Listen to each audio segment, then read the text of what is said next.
tough and wanna hate this, I'll always show up. I don't ever slow up, no I don't take shit. I got no love for the fakeness. If you wanna play tough and wanna hate this, I'll always show up and make a statement. I don't ever slow up, no I don't take shit. I got no love for the fakeness. If you wanna play tough and wanna hate this, I'll always show up and make a statement. Everything I do so instinctive and so passionate. Every word I move so descriptive like an adjective. I got a vendetta against people who patent it. Being negative when you should be getting after it. I got facts over tracks. Isn't that speaking slow, speaking fast? I could roast, I could gas. Think I'm okay at last, but I don't know if that can erase all the past. And the pettiness, a reflection of the emptiness. Hilarious, you think you're worth my time, you're delirious. Mysterious, because who I behind a fake exterior. Inferior, you know I'll always be a bit superior. Get off of me, this ain't no humble brag. I want you to hear words, you can say them back. I want you to feel free from the chains that last, and to believe in what you got, it was built to last, yeah. Now that I've been put through hell, I never got anyone's help. I had to do it all myself. I don't ever slow up, no I don't take shit. I got no love for the fakeness. If you wanna play tough and wanna hate this, I'll always show up and make a statement. I don't ever slow up, no I don't take shit. I got no love for the fakeness. If you wanna play tough and wanna hate this, I'll always show up and make a statement.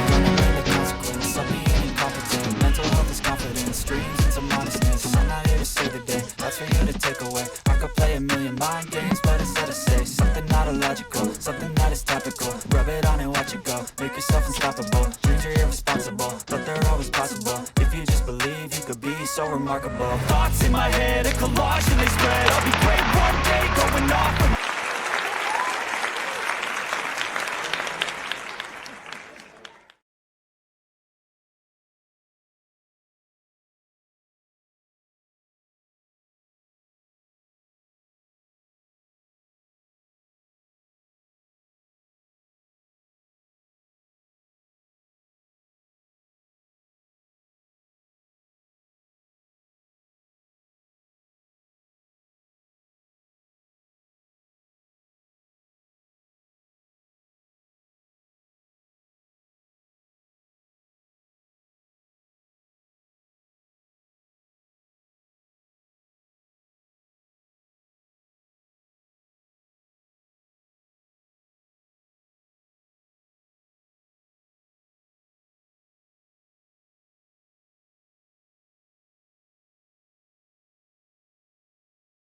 There we go. Okay, here we are. Here we are. Sorry, Here we were are. muted. We're muted. Good evening, everyone. Hello. I guess we're on this is our channel. This is our channel, Joe and Fran Yeah. Garino, It's not. or just Joe and Fran. Yeah. And a couple nice things about it, because we've had this channel for a while. Now we can grow this channel and everybody can come to one place rather than two places. And there will be, obviously, you see that there's a live chat and we can have people come on. Whereas Yeah. before, when we had it on our channel being Right. shown, they couldn't have a live chat and they couldn't come on. Okay. So there was some confusion. Right. So now it's all going to be in one place. Yeah. See, we're not trying to grow anything. We're not making any money off of this We don't thing. make money. No, there's no money on this thing. And we're just trying to make it so it's more it's more accessible to folks. And it looks like people are finding us. If you have a problem finding us, let us know. Yeah. So we just want to say hello to some folks. Looks like Dallas was on here first, and John Marciano, Nadine, Dallas again, Shaq. Hello, Shaq. Alora Mermaid. Hello, Alora. Faded in San Diego. And Ruby. Hi, Ruby. Let's see. Who else? I always have a hard time saying this. Clickable? Yeah, but it's not a hard C. It's Felicitable. Felicitable beauty. Hard soft C? Soft C. Yes. Like Felicity? Felicity. and Felicitable. Gotcha. Thank you. Yes, Rebecca Wise. Wow, look at all our beautiful friends, y'all. James Spitfire. I'm having a hard time talking tonight. Oh, you'll do fine. Hello, Jane. And let's see. Spikes 100. You sound new. Good evening, everyone. I'm in the UK. Wow. It's Welcome. 11 o'clock. Thought I'd just pop in. Thank you for Yeah. coming in. Spikes 100. 11. Did I speak to you? I don't know. There's a new one from Germany that just contacted us this week. A woman, yeah. Hopefully she comes on. And I've got a says question to hi. ask too, Yes. Fran, as soon as Fran's finished Oh, go ahead, anytime. speaking. Okay. Okay? Yeah. Now, generally we start with the birthdays Mm-hmm. so that everybody comes to know their birthday. So I'm going to ask you, how do you feel about that? Does anyone, are you, do you welcome that? Are you glad? Or do you feel it's an invasion of privacy or anything like that? Let us know. Yeah, if we've given your birthday and you would rather Yeah. not, please let us know. We Yeah. do not want to give out any No, information that people are uncomfortable with.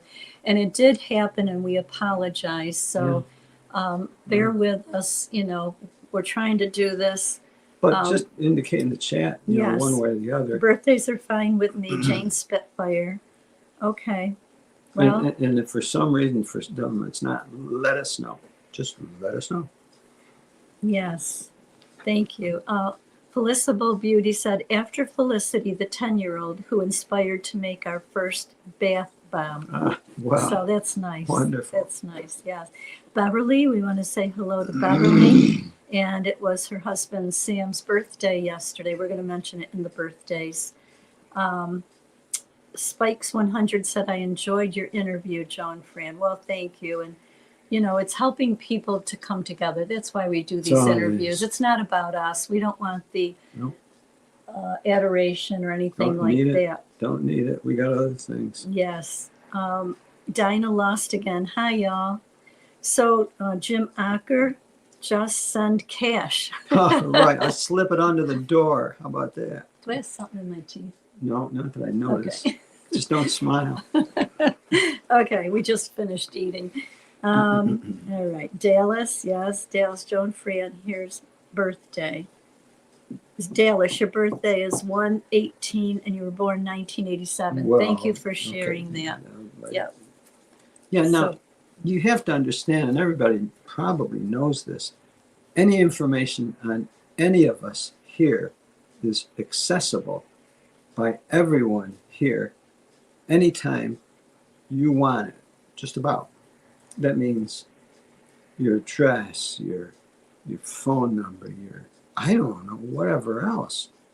So, I mean, privacy, I don't know what that means.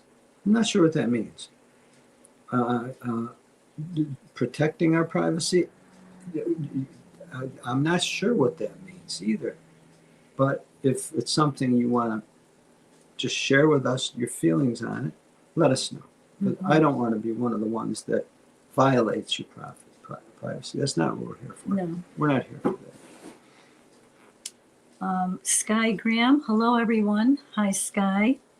And looks like I think if we haven't mentioned you, we're not overlooking you.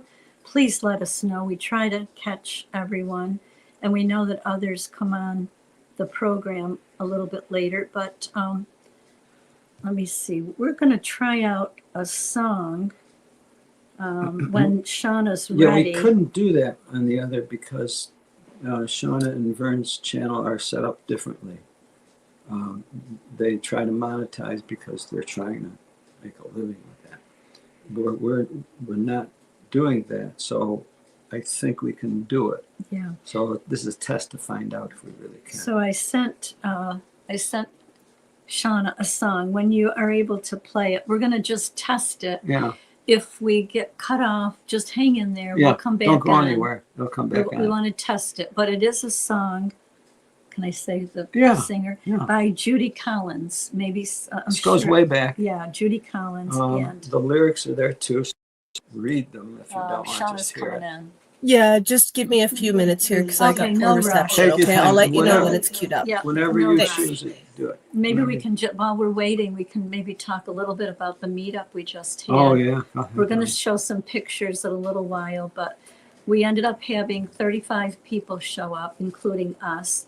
And our hosts, Matt and Linda, they were just wonderful, fabulous. We can't say enough. They put the meat up at their house. Matt cooked about 45 half chickens. And Linda's sister, Carol was there. Carol was running around all over the place, just amazing. Even beforehand, they had cleaned everything up, and they said the place never looked so good. Yeah, they appreciate what's happening. Yeah. They do. They appreciate.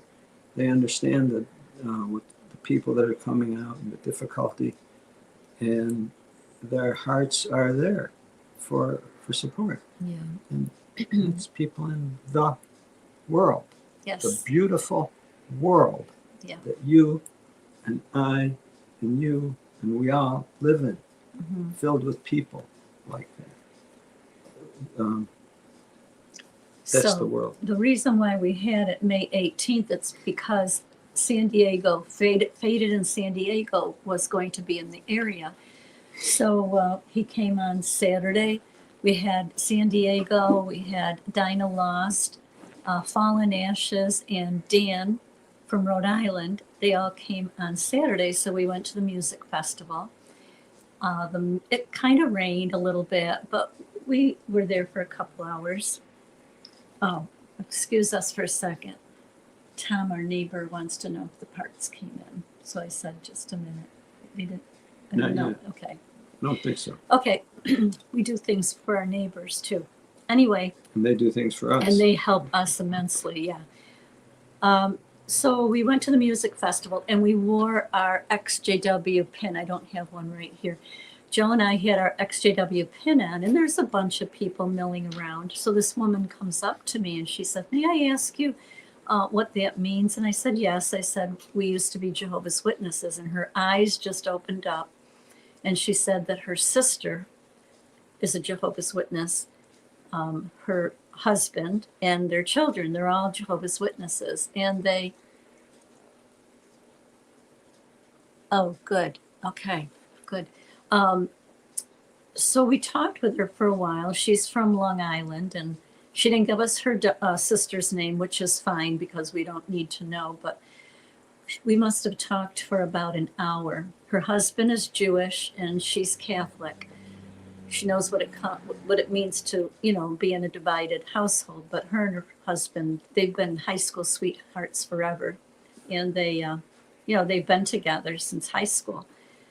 But anyway, she was very intrigued about our story, why we left, and she was not surprised. Her sister always tried to witness to her, but she said, it just didn't feel right to me. And we gave her one of our postcards. So that was really nice. If we hadn't had our pins on, she wouldn't have approached us, and we wouldn't have been able to talk to her. So anyway, that worked out really nice. I'm just checking with Shauna here. So that was at the music festival. Okay, here's the song. Let's see if it works. Thanks, Shauna. Oh, we got to play the whole thing. Yeah, thank you, Shauna. Thank you, Shauna. Love that song. Thank you. Many of you may know that song, depending on your age. It goes back a few years, but it means the same that it did then as it does now. Maybe you can relate, mention what it means to you. To me, those clouds are things that everybody sees, but they may mean different things to different people. And sometimes that changes what it used to mean. Like our perceptions, what we see in something. Well, what did you see in that? I don't see anything in that. Oh, I see this in there. This means so much to me. It doesn't mean a thing to me. Well, it used to mean this to me, but doesn't mean that to me anymore. Things have changed. Well, if the things haven't changed, my perceptions have changed. Oh, yeah? Oh, well, that happens. Perceptions change. We change. And it's okay. I mean, that's that journey. Is that what we're going to talk about today? Yeah, the PIMO journey. It's right up here. Fran's going to keep us on track.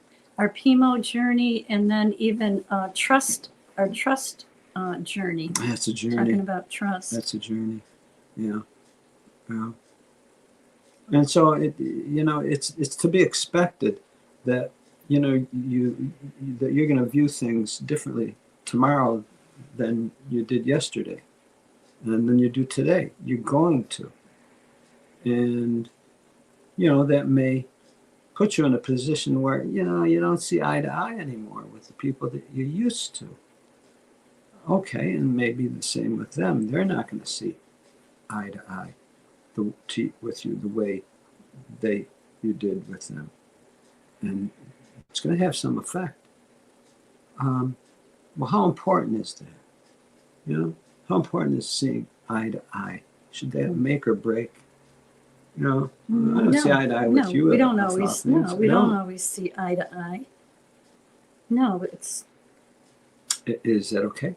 Yeah, I think it is. Okay. Well, I mean, you have to think of what's happening lately on the political scene. Mm-hmm. Just on one scene. Do people see eye to eye with each other in different camps? No, it's very divisive. Oof. Very divisive. Powerfully. Mm-hmm. And I'm not going to say there aren't reasons for it, but I'm sure there's reasons for the differences. But it has effects. You have to ask yourself the question, how much of an effect do you want that to have on you, on your relationships? How much of an effect? Dark clouds above, is that an automatic bad day? Bright, beautiful clouds above, it's going to be a great day. Maybe, maybe not. It means different things to different people. And so does what's happening right now mean different things to different people. Mm-hmm. The question is, are you going to be able to get along with those differences? Or do you choose to say, I can't get along with that person because of that? Oh, okay. You can't get along. That's a choice. See, that's a choice. So you have to choose that. Unfortunately, the Watchtower didn't allow us to choose that. The Watchtower said, if someone doesn't see eye to eye with you, according to the way that we set up your understanding and your beliefs, you have nothing to do with them. You don't associate with them. Well, that's not your choice, was it? No, it was their choice. They chose that. And if you didn't go along with their choice, their decision that you should break company with them, either be it a mate or with a other person or even a fellow believer. Let's say a fellow believer started saying something differently than he was taught and you were taught. What then? It's like, no problem. There's a problem. Because now you don't stay in company with them. Because if you do, somebody's not going to stay in company with you. That's not your choice. That's the coercion. That's the situation that was placed in you. Before you get too deep, did you want to do birthdays, or did you want to If people keep going? still want to do birthdays, Yeah, still want to do birthdays? Yeah, they said they do. Well, good. And then we can talk a little bit more, you mind? I don't mind at Okay, all. all right. If people like birthdays, Yeah, they like the great. birthdays, meet up. So when Shauna, when you're ready, if you want to, I just sent her more pictures, so I don't know. You don't have to get those on. But here's the birthdays for the month of May. Okay. I got my glasses. Okay. May 1st was Linda James, Apasta Babe, Just Jen's daughter. May 2nd, Chloe, that's Dinah Lost and Wes's daughter. She was 3 years old.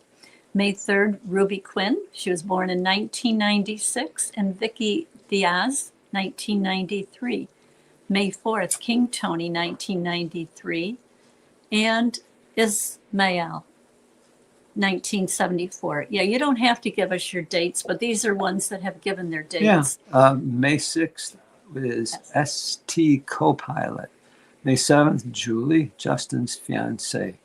May 8th, Jimmy Bell, Tara Mears, Marcus Vaughn.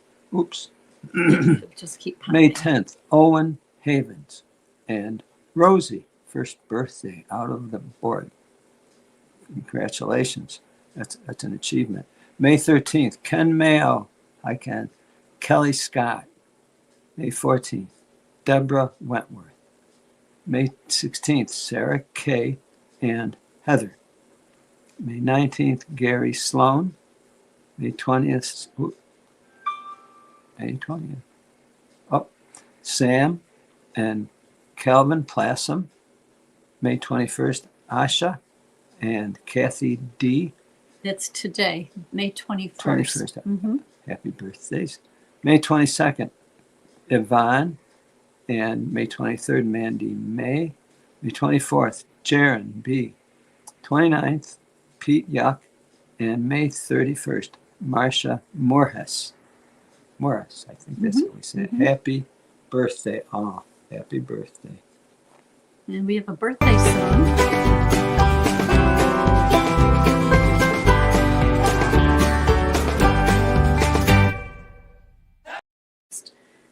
I'm going to have her case done by Travis. He accepted her case. Dinah lost Holy Lisa. smokes. Yeah, she told me. Wow. So I sent this on to Stephanie. Think we're on. Sorry. Okay. And we have some anniversaries too coming up.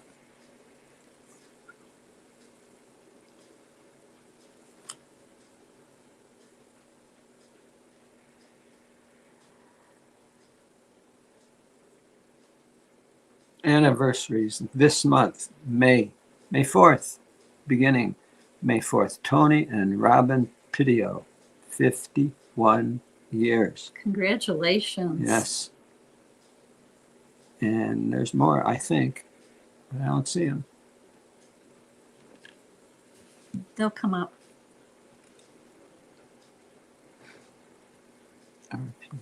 Okay, well, I guess that was it. No, there's more. Okay, more. Sorry. It's okay. Yeah, take your time, Now I got Shauna. my glasses. Okay. Yep, we have more anniversaries. Yeah. I didn't realize. I didn't either. That's okay. We're just waiting. Did we lose everybody? Okay. Sorry about that. I'm That's losing okay. my feed today, so We're giving you an awful lot, so just take your time. Yeah, we were on well, the I'm trying to anniversary. upload the pictures, and we'll do the anniversaries, but I can't get the birthday song to play. So okay. Oh, okay, that's okay. Okay. No problem.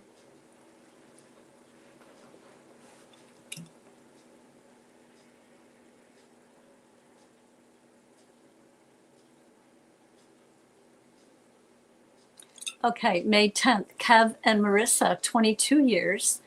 May 12th, Thomas and Letitia Hodson, 25 years. Happy anniversary. May 20th, Sparky Slag and his beautiful wife, 31 years. Yes, we wish them a very happy anniversary. May 22nd, Humble Bum. May 30th, Ben and Debbie Rancourt, Tom and Becky, 14 years, and Joe's sister Marcella and her husband David, 39 years. Happy anniversary to all our May weddings, May anniversaries. Thank you, Shauna.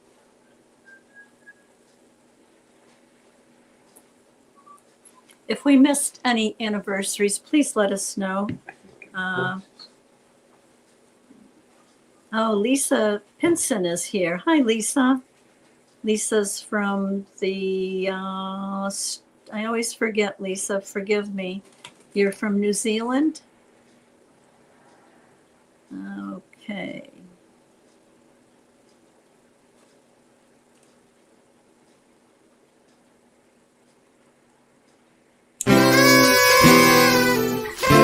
We're about to have a beautiful time. To throw a party tonight. Hey, it's been a really long day for me. I should be living my life. Hey, because time won't wait for me. I ought to throw a party tonight. Hey, me and my friend, and I'll be happy that I made it. Yeah, to the end of the day, that's right. So I guess I throw a party tonight. Hey. Okay, happy anniversary. Thank you. Yes, Lisa Pinson is from New Zealand, and we welcome her. Let's see, anyone else join us? Skylar Mendez Mosley. Thank you for joining us. Okay. If anyone else comes on, we welcome you, and we've got a lot going on tonight. I don't know, Shauna, if we can do any meetups on the, again, this is our website, ExJWFriends, and we get people from all over the world that are using the website and contacting us. Like I said the other day, we had a woman from Germany who lives in Germany. She's originally from Haiti. If she's listening, we say hello to her. I sent her the link, but it's 5 hours. They're 5 hours ahead, so it's kind of late there. We'll understand if she's not on.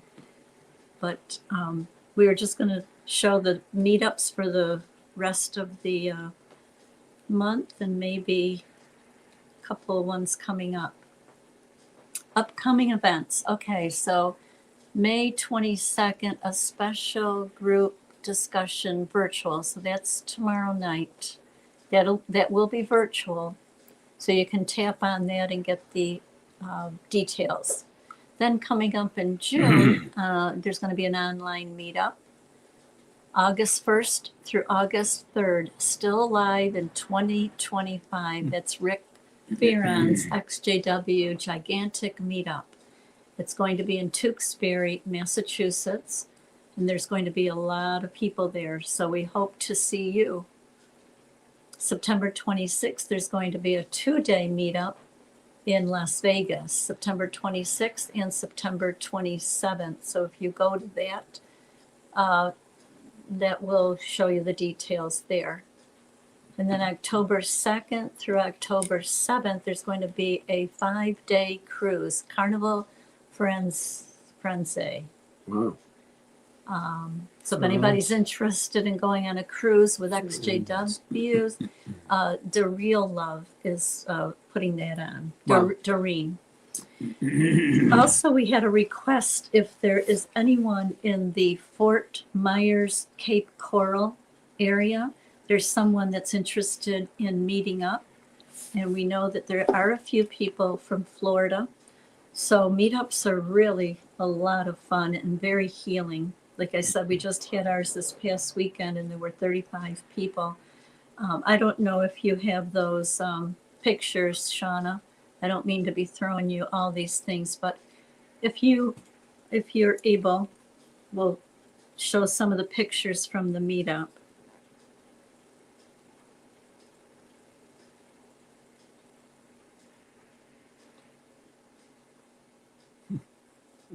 So there's our sign. We put it up in a couple places to find it on the road. Yeah. And I asked people, did you see the sign? And most people said no.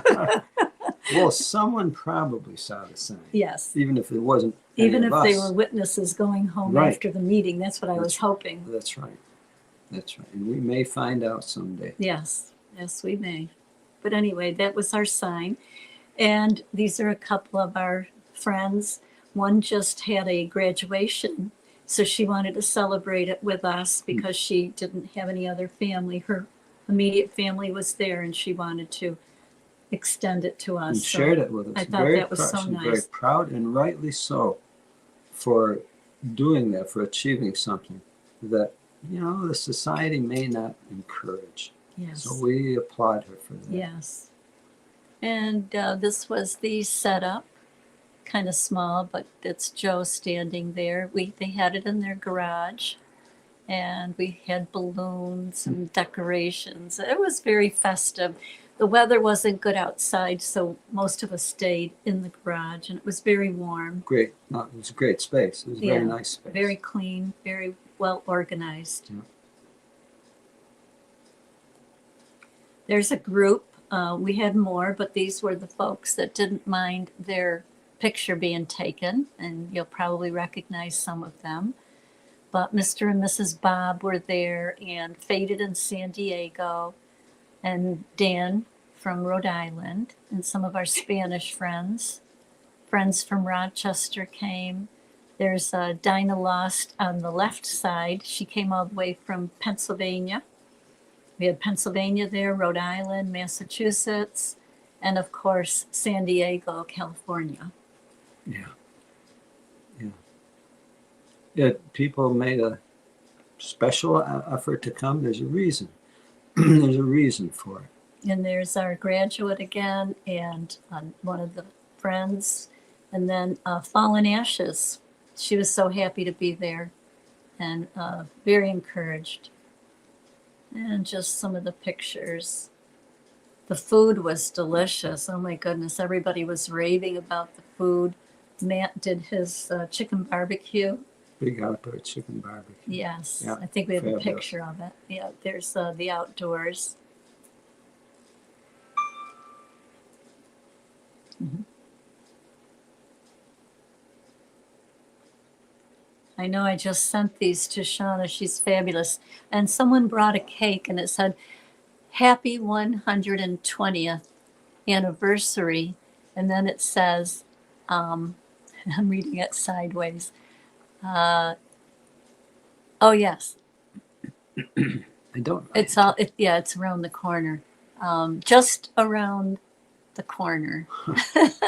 But it was supposed to be 110 years. The bakers made a mistake Oh, is it? because it was since 1914. Uh-huh. So it's supposed to be happy 110th. There it is. This is easier to see. Happy 120th anniversaries just around the corner. They did a wonderful job decorating that.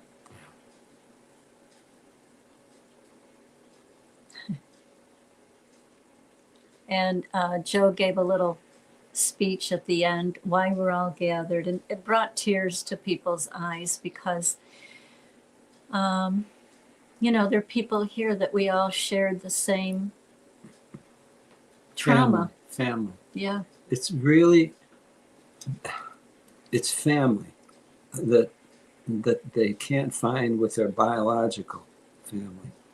And there's a very powerful need for family. You can deny it for yourself, but then when you look around and realize other people have family, you realize you don't. There's a grave lacking, a deficit in your life. Well, you don't want that. You don't want to allow yourself to continue without family. You don't. So these people are, and we all are, glad to care for each other like family. Mm-hmm. If I could just give a little background about the person on the right. This was the first time that we met her. We had been corresponding back and forth. Her parents, they're elderly. They were in the same congregation that Joe and I were in. And every time she would mention her daughter, she would mention her like, well, we don't get together with so-and-so. And it used to always bother me. This is when we were witnesses. Mm-hmm. And I said, why? Is she disfellowship? She said, no. I said, did she disassociate? She said, no. I said, well, what's the problem? Why can't you associate with her? Well, she doesn't believe in Jehovah. She doesn't come to the meetings. And I just thought, even back then, I thought, how cruel. You know, your only daughter, you're getting up in years, your husband's not well, and you can't even talk to your daughter. So she came with her husband, who was never a witness. They came to the meetup, and they were so glad that they came. And I hope she can come again. And it becomes so much more clear that this, as the Bible says, the love of the greater number will cool off. And I mean, in so many ways it is. Families' love for each other is cooling, and it shows up in so many ways. It's driven by a lot of factors, but just the fact that they're willing like this situation, the parents were willing to cool off that warmth that the family members need. Yeah. That's it's cruel. It really is cruel. This allows each other to provide for each other the warmth that they need. We can't exist without it. We don't want to exist without it. And if you love someone, you want them to feel that warmth. Mm-hmm. You want them to. Yeah. And you do whatever you can for that to happen. That's right. And we're seeing people who are doing that for each other. That's They're right. going out of their way. These people went out of their way. They didn't go out of their way for chicken. That's not why they went out of their way. No. It wasn't for chicken. It wasn't for. It was because of the people that were there, their family. Yeah. And these are folks right here on this channel that got to meet each other. Fallen, Ashes, and Dinah, they got to be really close, and we got, everybody got to finally see what San Diego looked like, and Annie, and Mr. and Mrs. Bob. It was tremendous. Yeah. So we really appreciate everyone. They really put a lot of effort out into coming because they had to travel so far. This was breakfast the next morning at Denny's. A few of us got together. And Matt and Linda, they're on the left side. They joined us. Annie and Mr. and Mrs. Bob and their children. So it was a really nice time. Yeah, meant a lot to everybody. Yes. They're memories that we'll always have. Yeah. And there's Faded in San Diego with Little Bob. We gave out gifts. It was fun. Little Bob helped us pass them out. Yeah.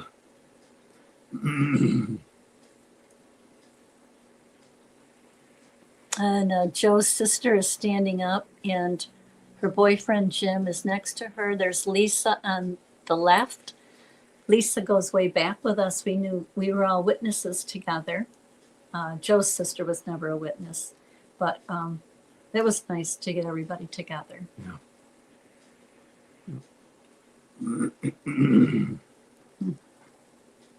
Me and Little Bob.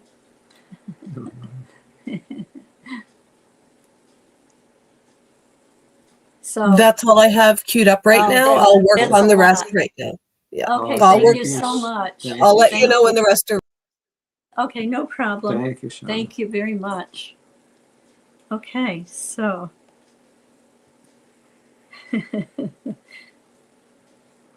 just reading some of the comments here. Hello, Bella, 555. I'm here, but there's no link for me to join. This is Halima.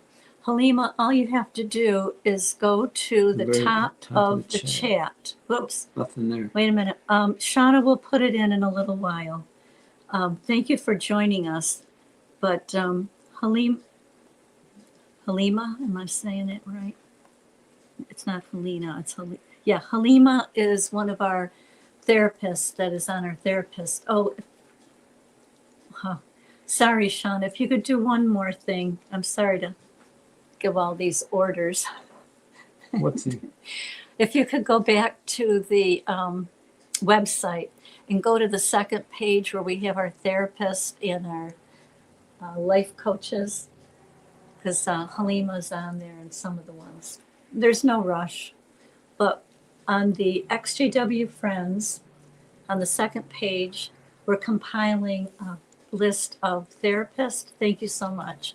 You're not alone. We're here for each other. Friends, therapists, and life coaches. And so first we see Malia. Malia was on our program on the left. And then Al Reno, she's a life coach. And then there's Shannon and John. They do couples and they do separate life coaching. They'll come on our program sometime. And then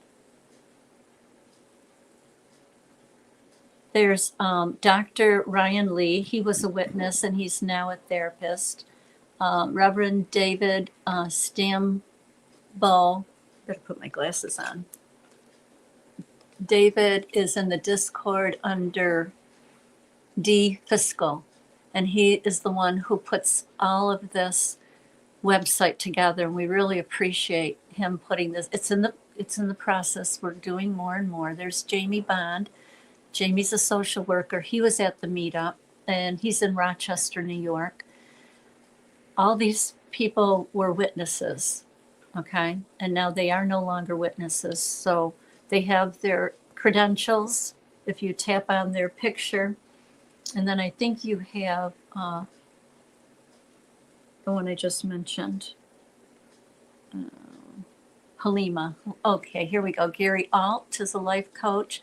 Michael Shemwell, we know him from Shunned. Shunned. He's a life coach. And here's Halima Butler. She's a clinical social worker. She was a witness, and she is practicing in, tell me if I'm right, Halima, Rhode Island. So if anyone is interested, Halima, if you want to come on for a few minutes, Here. just go to the, Okay. oh, there you are. Oh, that was quick. Hi. Hi, very Oh, good. Halima. You did good. Good job. I'm in Connecticut. Thank you, Connecticut. That was Thank you. close.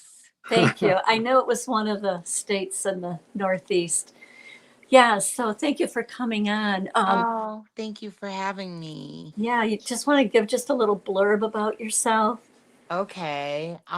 So I was never baptized, but I was raised a witness. My grandmother, I was born in 1970. My grandmother became a witness when I was 2. And at the time, she had all of her children like converted as well. At the time, they were all teenagers. I was a baby. My cat wants to join. Say It's good. We hi. love cats. It makes the show. um, so anyway, my mother didn't get baptized until later. So my grandmother basically raised me. So I was raised a witness alongside my 5 aunts and 1 uncle.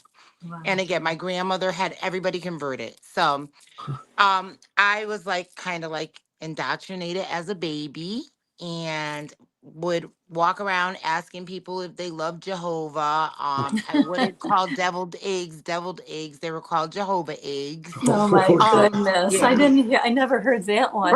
Like when I do things, it's like extreme, right? And so I again, like I was like my grandmother's baby, and my grandmother had had all of her kids. I had one of my aunts was a black belt in karate.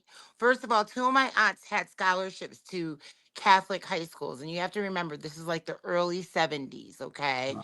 They had gotten scholarships to Catholic high schools. One of them was a black belt in karate, and the other one was a celloist, and both of them had to quit, and also had to quit their, go to a public school around that time. This was around 1975. So anyway, like I said, grew up as a witness, and then by the time I hit puberty, I just realized that I didn't. I mean, it always felt weird, but I didn't resonate with me, and like I was pretty, and boys liked me, and I was a witness, and I think that a lot of times when you're like a witness kid, if you're the type that gets targeted early, because I was just always like the type that didn't. I never lived a double life.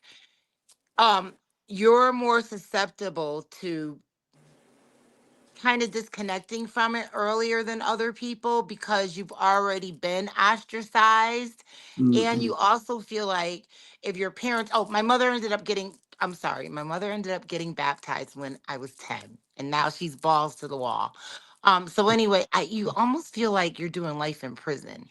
Like, because it's like, no matter what, you're going to get punished. And like I said, puberty hit me, and I just decided that I was just gonna be worldly and get my butt beat every day anyway. Because as a witness kid, there's so much pressure on you, and it's a lot of times seems like even if it's not your direct parent, it's the community that makes you feel like you're always doing wrong. So I rebelled big time, and my parents actually ended up moving to a suburb, and they moved out of the city and they moved to a suburb thinking that they were going to get me away from where I was and like, you know, hooked me up with witness people. And I ended up moving to the suburb and people liked me. And the suburb was an affluent suburb and people had cars. So I ended up getting rides to the worldly places. And I got Thanks. pregnant at 16. Oh dear. And yeah, I got pregnant at 16, and my mother's like really into it. My mother had had a baby. My mother was married. My stepfather was not a witness. My mother had a baby, got pregnant at 16. Um, everybody had my exotic dancer names picked out for me. And my brother said this to me that I've always done things out of spite. Like, so I decided to succeed by out of spite. So I had the baby when I was 16. They made me, or 17, they made me continue to go to the Kingdom Hall until I got a nose ring. And then my grandmother said that I could stay home with my baby. And I ended up getting my GED and just decided to go to a community college. I always knew that I wanted to work with people. And I majored in human services for my associates. And I just said that this is my calling. Um, so I was a single mother. I was a single mother of two. My mother is still a witness. My grandmother's still a witness. I'm going to college.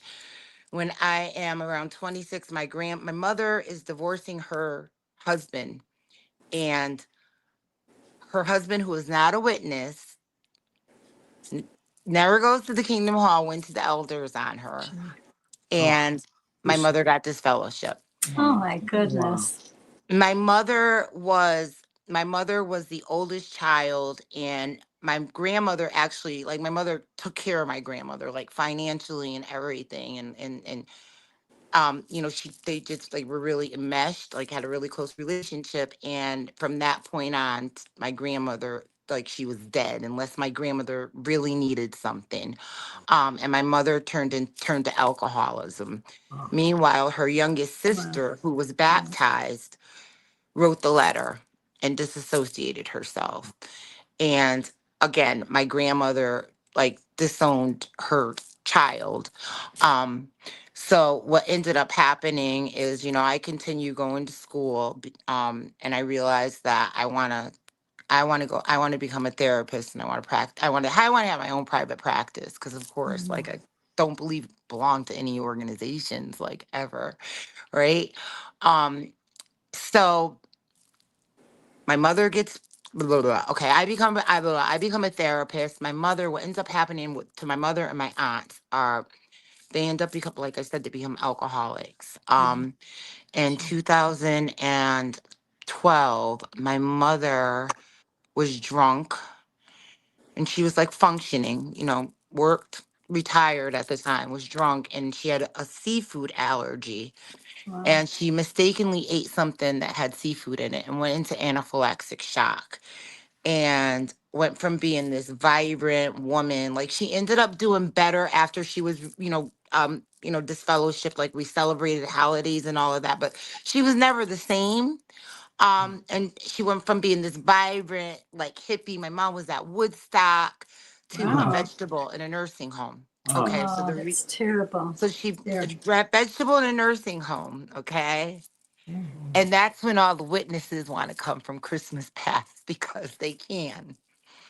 So the people who basically disowned her, like, it got to the point where we had to like talk to the nursing home so that there were only limited people, because I'm sure from your everybody's experience that they can come forward if somebody's dying, right? mm, So that was like why not just go and visit my mother while she's probably humiliated inside of her body but can't tell you to fuck off, like like when she's looking a mess. geez. True. um but I continued That's brutal. working back That I is so continued brutal. working in the social service field. Ended up I my specialty was sexual trauma for some reason. And it's something that a lot of therapists, it's like really difficult. People look at me like, how could you do it? But somehow I was drawn to working with kids who had experienced sexual trauma. Wow. I was sexually abused as a child by my step grandfather, who was now the witness. But I don't want to say too much because I don't want somebody that finds this to. But I think, I mean, you know the deal. You know the Mhm. deal. Yes. But somehow, and I have a lot of repressed memories, and they didn't come out until my daughter was around the same age, and I went and got my own therapy. And again, something drew me to working with individuals with sexual trauma. And I ended up getting my master's of social work, and um ran a group home for boy. I mean, I've been in the field for almost 30 years. And again, working with kids.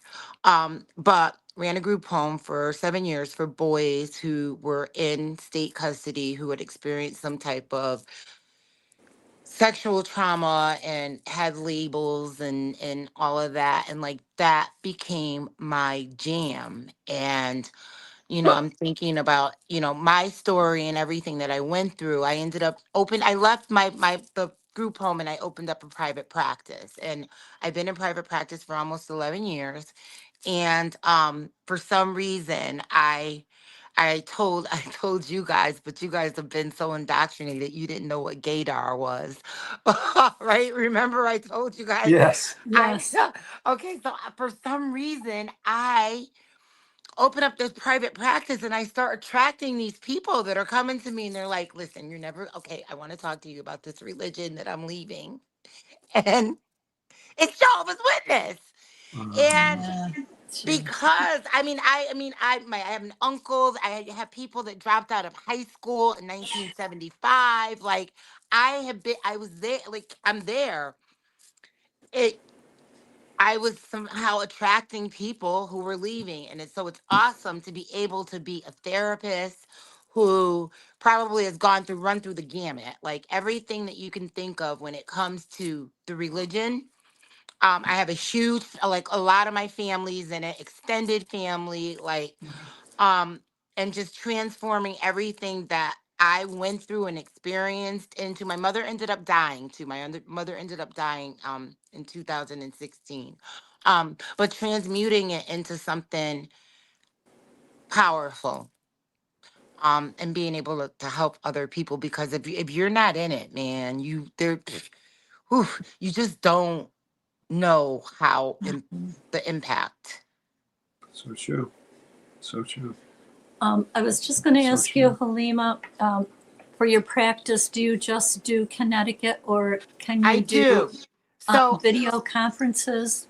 yeah, so I just for like as far as like therapy is concerned, I can only by law treat. Mhm. I'm only licensed in Connecticut. I'm actually in the process of getting a license, and there's like this like global, not global, but nation, like a national license that I'm Mhm. in the process Good. of trying to get. But for people outside of the state, I offer coaching too. Yeah. So that would mean I can't do like the clinical stuff with Right. you, but I can help you alongside your therapist. And Hmm. just like really like I heal. I'm a healer, so I'm into like different types of ways for people to naturally heal themselves. And so I have coaching. I have coaching clients as well. And my grandmother just celebrated her 99. Oh no, she didn't celebrate. Her grandmother my grandmother just turned 99. Wow. And Wow. She's still a witness, right? she's still a witness. She's in a Wow. nursing home. She has Parkinson's disease. She has cataracts, and her only son became an elder. And I can remember the last holiday that birthday they were ever allowed to celebrate was my second birthday. He was 14 at the time, and he bought me a doll. It was a life-size doll, and from what I was told, he cried because that was it. But he's an elder, and for the memorial, he lives in Atlanta. My grandmother lives in Virginia now, with another one of my aunts. Oh, they were all at that nursing home for the memorial. My grandmother cares nothing about my academic accomplishments at No, all. of course not. That's too bad. Well, we do, Yeah. and we're so happy Thank for you. you. Yeah, Thank you. Thank you for doing that, for Yeah. pursuing Thank that. you. And I don't know if anyone has any questions for Halima. Am I saying And your I name can't right? see. Oh, let's see. How do I see the questions? Do I look at chat? Okay. Yeah, it might be in the Okay. chat, or we can read Okay. it. Yeah. I don't. Okay. And Yeah. If anybody. Oh, yeah. I can't see. Wait. Let me go back to. and Okay. while All you're right. Then. checking that out, we want to say hello to Annie. Hi, Annie. Hi, how are you Hi, folks Annie. this evening? Good. Good. How are you? Doing? I'm a little tired, but otherwise okay. And how are your eyes? Yeah, your eye. They're okay. They'll be better Okay. when I. You're welcome, Ruby. Thank you. Ruby said, "Thank you, Halima, for I making your saw it. Thank available." you. Yeah, Thank you. And and I just want to, I want to tell God, like everyone, it's imperative that you make sure that you take care of your mental health and address the trauma, but don't let the trauma become you. You have to really, there comes a time when you have to, like, the ultimate critical thinking flex or breakthrough that you could ever make is like looking at yourself and having a conversation with yourself and saying, like, I'm going to decide to tackle whatever I need to tackle, and it's going to be awesome because maybe some of it is the unknown, but everything that I've gone through is not, this isn't going to be my identity, because this isn't like, nobody goes into a cult knowing that this is what's going to happen to them. Whoops. Are you there? yeah, We're there. here. We're here. You turned off your video. Yeah. Keep talking. We hear you. Oops. Maybe Halima, so true. Keep mental health good and physical health good if possible. Thank you, Jane Spitfire. We're still here, Halima, so do whatever you have to. And okay, Annie. maybe she's got to come back on. Yeah. Do you want to kind of go into our topic? Yeah, I want to still. I mean, this is kind of going along Annie, with what Halima and Annie. Annie, what can we hear There from we you? go. Oh, We're back back. to Halima. So don't let it define you. Like, Right. this is going to become your family, but don't become a trauma bond family. Become a family that creates new memories and new traditions and Moving. and Mo- and again, this isn't anything that any of us signed up for, so it doesn't Yes. belong to us. It Yeah. doesn't. No. It's something that was part of us, but it doesn't have to be who you are. And also do as much critical thinking as possible. So as a therapist, really what I do is I have my clients basically go back and reparent themselves. And because there's something about that little kid that made that whatever or was traumatized, and also to do a lot of critical thinking. So my clients might be like, "Oh, Alima, what do you think I should do?" I'm like, I want you to give me 3 options. And then they give me the 3 options, and I'm like, well, don't you think you should do all 3 of them? What do you think? Because I want you to be able to think for yourself. I want you to be my client and argue with me. I want you to be mad at me. I want you to come back and say, hey, you pissed me off last session. Because that, when you think about measuring like what progress is, does that make sense to you guys? Of course. Yeah. Yeah. Absolutely. Absolutely. Absolutely. Halima, we also have Paul that's in the background. Hey, Paul. Hi, Paul. hey, Paul. What's up, Paul? I'm trying to see if my mic is muted. I muted it. Let's see. Yeah, We no, we can hear hear you. We hear Oh, you. good. Good.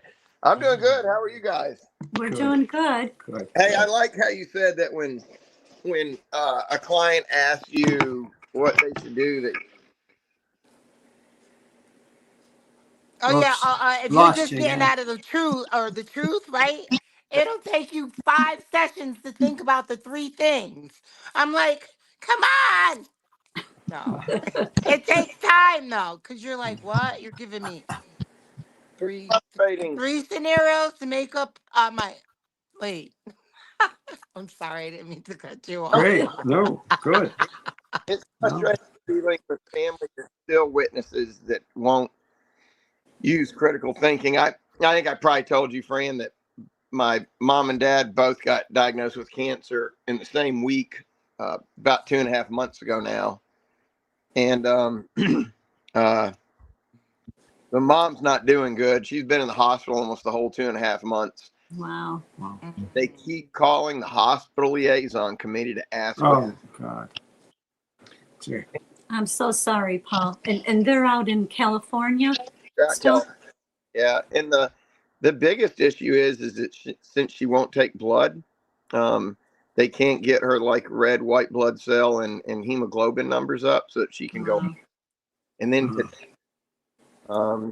they found out that the brain tumors are shrinking, but they're finding tumors in her armpit and in her Ugh.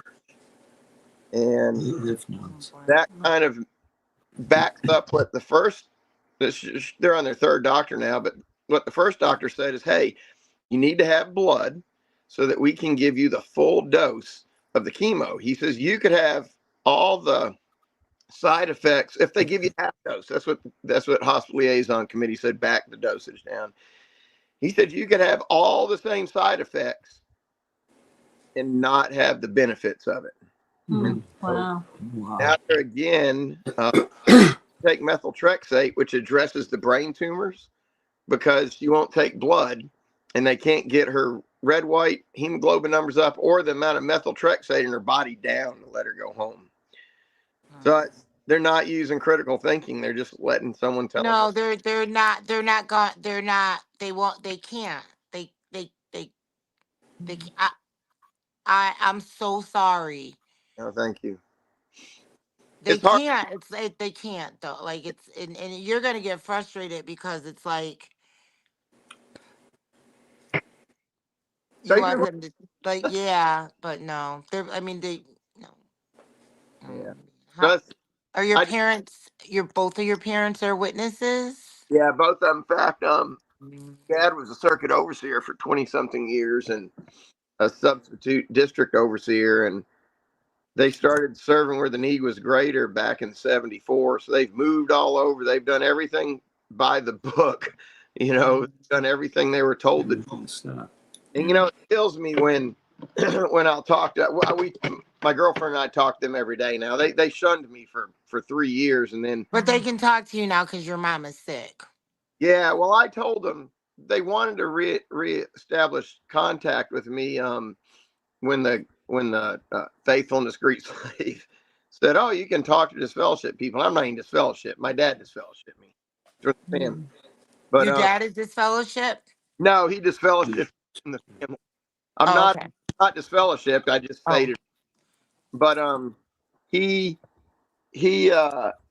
tried to reach out to me in a relationship when the governing body said you can talk to disfellowship people. So I was just saying I'm disfellowship, but I told them then, I'm like, you know what?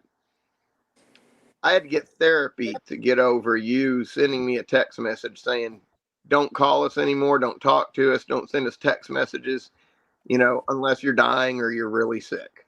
Mm-hmm. Do it to you unless we're dying or we're really sick. So I told them, I can't reestablish contact with you because it's too emotionally hard if your governing body suddenly decides you can't talk to me anymore. Right, you can't take that. Yeah. Mm-hmm. So, but I told them, I said, I'll always be there for you. If you need me, Mm-hmm. I'm there. And so on a Monday, my mom called me twice and I didn't answer, but I had my girlfriend reach out to her, and her and my girlfriend and my dad have had like a texting relationship for a couple of years. And Mm-hmm. my mom texted or Andrea texted, my mom and said, is everything okay? And mom texted her back, no, it's bad. Paul's dad just got diagnosed with cancer. And so I texted her and I said, hey, sorry to hear about dad. If there's anything I can do. Let me know. I didn't call. And then Friday of the same week, she got diagnosed with brain cancer. Actually, got diagnosed with lymphoma, but with tumors in her brain. And so then I called them, and So then sorry. we flew to California to see him. And it was like nothing had ever transpired in the past. Like, hey, Paul, everything was good. Wow. I'm not mad. But that debate's like it's not human though. You have to like really. I hate to say it, it's almost like an AI. Yeah, Like you can buy one of those AIs for $100,000. Like they're selling them now, but it's like it's does that like because that's how it is with like there's you just want to shake like hello like but at I'm the, sorry. I'll take what I can get. We're there for him. Yeah, that's good. Yeah. Because Mm, regardless of what they've done, I still have an obligation to them, and I have to live with myself. absolutely, you do. And my brother's in Bethel. He's been there since 1989. Wow. Dad commented that his son, that's not a witness, has done more for him and mom than his brother than his other son in Bethel. That's so common, Paul. We've heard that so many times. Well, Barbara Anderson's son didn't even interact with her when she told him that Joe had died. I know. I know. And that should be, you never, as a witness, you're trained to honor your mother and father. In fact, here's the funny thing. I make jewelry, and I was putting a display up in a new store, and it was a Saturday and the store was closed. They give me access. And after hours, I got a code I can punch in. And so I punched in, and I'm in there working. And a lady comes in, and she's also working on her display. And I told her, I said, hey, I need to call my dad. I got my hands full. Is it going to bother you if I'm on speaker? She's a little ways away. She says, no, go ahead. So I'm talking to him. That was pretty much right after we got back from California, and they were still trying to sort everything out. And they were going to a different doctor because their first doctor was just very uncooperative on the blood issue. Going to another doctor that the hospital liaison committee suggested. And so we're talking about that. We're talking about the blood issue. And when I hung up, the lady popped around the corner. She says, hey, I hate to be nosy, but are you one of Jehovah's Witnesses? I heard conversation about blood and hospital liaison committee. And I said, I'm not, but my father is. And we got to talking for a while. And she says, it's really good that you're honoring them because, that should be the obligation that you should have naturally, but also as a witness. And she said, it's funny that just a few days ago, well, let me just back up and say that I'd been trying to get my brother to go to California to see him because nothing made. When we got there, I said, how are things? And Dad said, it's good because my son's here.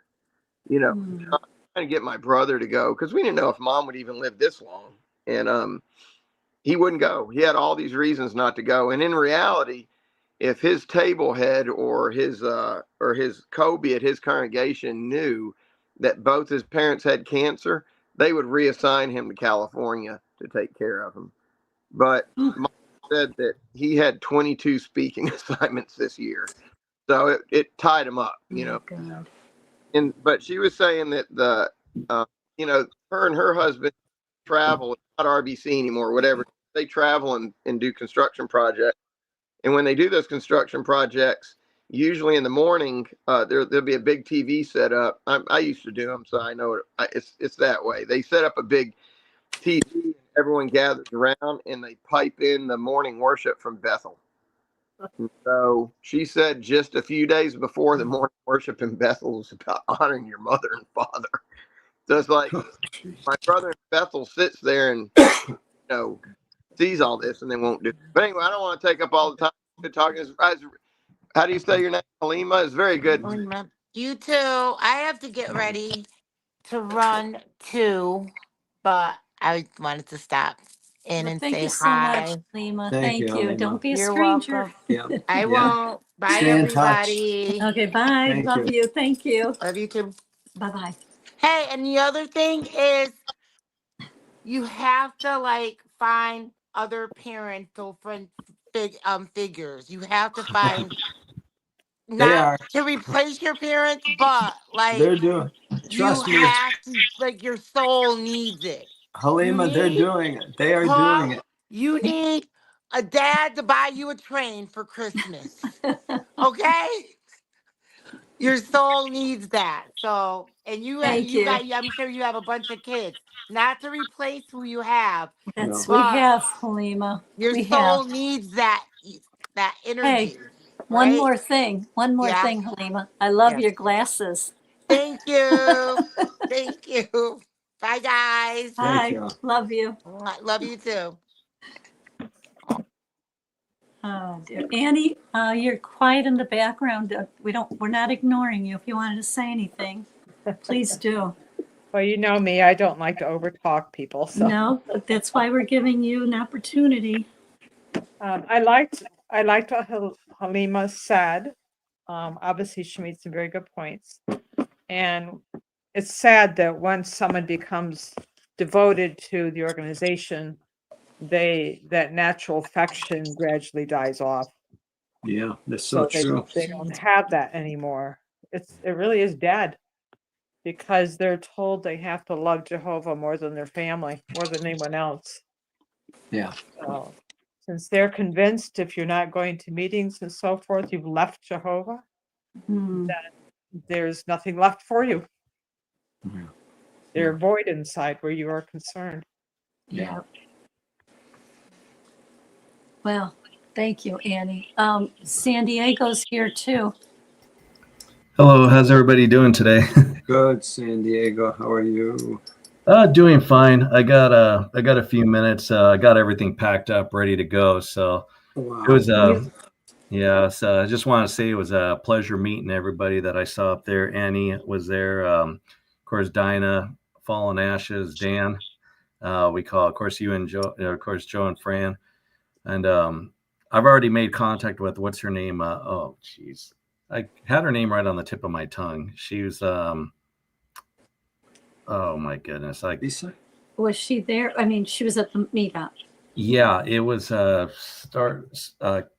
Kaneen or something like that. I can't remember her name. Oh, Danae. Danae. Okay. Yes. Yeah, Yes. I just added her as I just added her on my Facebook page. So I'll be in contact with her probably a little bit later when I get back to San Diego, because I think she says she might be in the general area around the time with the possibility of the June 14th meetup that I was going to try to coordinate with possibly Steph, but we'll see what happens. So yeah, just wanted to come on to tell you all a quick thank you and everything like that. So it was a lot of fun and hope to return sometime in the future. Yes. Good. And closer to us, Yeah. right? Yeah. I was talking to King Tony earlier on today on Discord or no Facebook. I said now that I know the general area where most everybody lives, that I'm gonna treat this like if I was like visiting Hawaii and start, instead of doing an island hop, start doing an airport hop in different areas. So it's like I think, what is it, Stuart, LaGuardia, or wherever down at the bottom tip of where the Manhattan area is at, and then Syracuse next, and then just go from there. So I got a little more wiser, a little more experience this time around. Yeah. So. You did well. You did so well, and we appreciate you coming out and it means and a lot being to with everybody. us. Yes. Yeah. I'll see if Well, I it was can. nice to meet you, San Diego. Yeah, it was nice to meet you too. I'll have to confiscate your beer again next time too, just for fun. So me and my sixth sense of humor. Hey Jay, sorry. Want to say hello to Richard? Hi, Richard. Hello, Richard. Rich. Hey, Rich. Yeah, we can hear you, I think. No, can't hear you. No. Check your mic. Right. I hope you can hear me now. Now there we you can. go. Now we can. I have my Bluetooth speaker here and I turned it off. Okay, you're on now. And Dinah And lost. Dinah. Hey, the party's here. Party started. I know. I could not join. I heard all the guys and gals out there. I have to tell you what Dinah lost. Okay. You know, Dinah lost is shy by nature, right? Well, when she was at the party, I don't speak very loud, so I would have Dinah do, get everyone's attention. And she would clap her hands and she would say, brothers and sisters, brothers and sisters. And we just cracked up. Yeah, that was funny. Yeah, I'm not a loud person. That was awesome. That was so awesome. I was like, is that Dinah up there? I was talking to Danae, right? Is that her? Danae. Yeah, I know of her. I actually met her in 2016 or something. But yeah, she's a cool sister, and we're back in contact now. So I'm gonna be seeing her this week. Yay! So Good. yeah, we were talking about something that because we knew of her of this girl that committed suicide. I knew this girl that committed suicide. She was like 18 years old, but yeah, we were basically talking about stuff that I just didn't know about. It's just updating on this new life of being next to Jehovah's Witness. So she's, I don't know, it's all new to me when I first came there. It's seeing everybody. We didn't pray. We didn't pray. We just like. I felt like one of those Jehovah's Witness picnics that I used to go to, but instead we didn't pray and we didn't Yeah, that was something I said. I kept waiting for someone to offer prayer. Yeah. We're so glad they did not. No, I don't like the prayer part. That felt good. Freeing. Yeah. But it was really good. It's good to see everyone there. Mm-hmm. It's good to be seen as well. Yeah. Since I'm not seen on here. Yeah, hopefully another year, and then I'll start activating the camera. It's still one less detail, and then that's about it. So I'm looking forward to this one. So yeah, and I that's saw where Jay in the comments. I'm glad he got to come. That was nice to see him too. Yeah, it was nice seeing you, Jay. seeing San Diego. You're referring to as the journey you're on. Mm-hmm. It's a journey, and there's steps to it, and you know it. Mm-hmm. Yep. That's what our theme is tonight. Yeah. You want to go through? Let's. Okay, so I took notes, and maybe you want to talk. Justifying was the first thing. Justifying. What are we justifying? Well, when you're waking up, you're kind of going back and forth in your mind. Like, well, this is the truth, but I don't really go along with certain things. You have this cognitive dissonance. Yeah, you're going through new things, right? Right. And now you're trying to weigh, well, is this right? Is this wrong? Should I? Shouldn't I? Do I feel right with this? Don't I? And so you may have this heavy sense of, well, I've got to justify it according to something, probably Watchtower, or maybe your Bible-trained conscience. Because there's going to be new things that you weren't involved in. Society always made us think in terms of whether or not it, they had their different sayings. I'm not even going to repeat them here. But the point is, you can't justify everything. You're not going to justify everything. Some things are just an experience that you gain some awareness, a new idea, a new thought. And you may not totally understand it. Heck, we go through things still. Oh, yeah. New things. I don't understand it, but I'm still checking it out. I'm still open to it. I don't have to justify everything that I see in front of me. I don't have to. I don't have to answer to someone about something that I may involve myself with. I don't. Unless, of course, I'm speeding on the road and then I, someone's going to stop me because, hey, buddy, we don't do this here. Different story. But our personal lives, there's so many things that you, as new ones, are exposing yourself to new situations. And you're allowing yourself to do something you didn't allow yourself to do before. And so you probably have mixed feelings about it. Anybody have anything to add to that?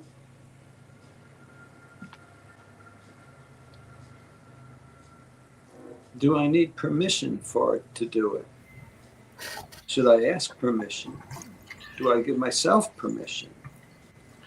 I think giving yourself permission is probably the first thing that needs to happen, because that's exactly what my situation with the very first meetup that I had back in March with Steph Woke Up.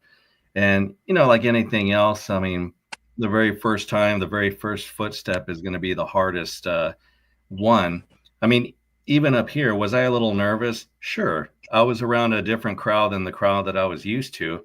But it didn't take long to really adapt and see it as another meetup, like the way the other ones down in San Diego, at least those that I had been around. So I think once I got to the place and saw everybody and saw the familiar faces that I saw over at the Country Music Fest, and that was kind of like the relief of the what do you call it, the exhale of relief in a certain sense. But you just have to make the best of it.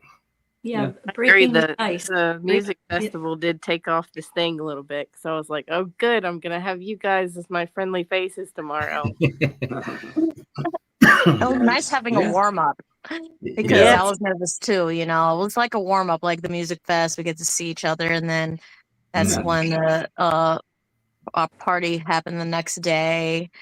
Yeah. So I mean, I was nervous at the party too. But, at the end of the day, I was just like, this is like, we're all brothers and sisters, but instead we're respecting each other at human, like we're all human, we're respectful. And you'll find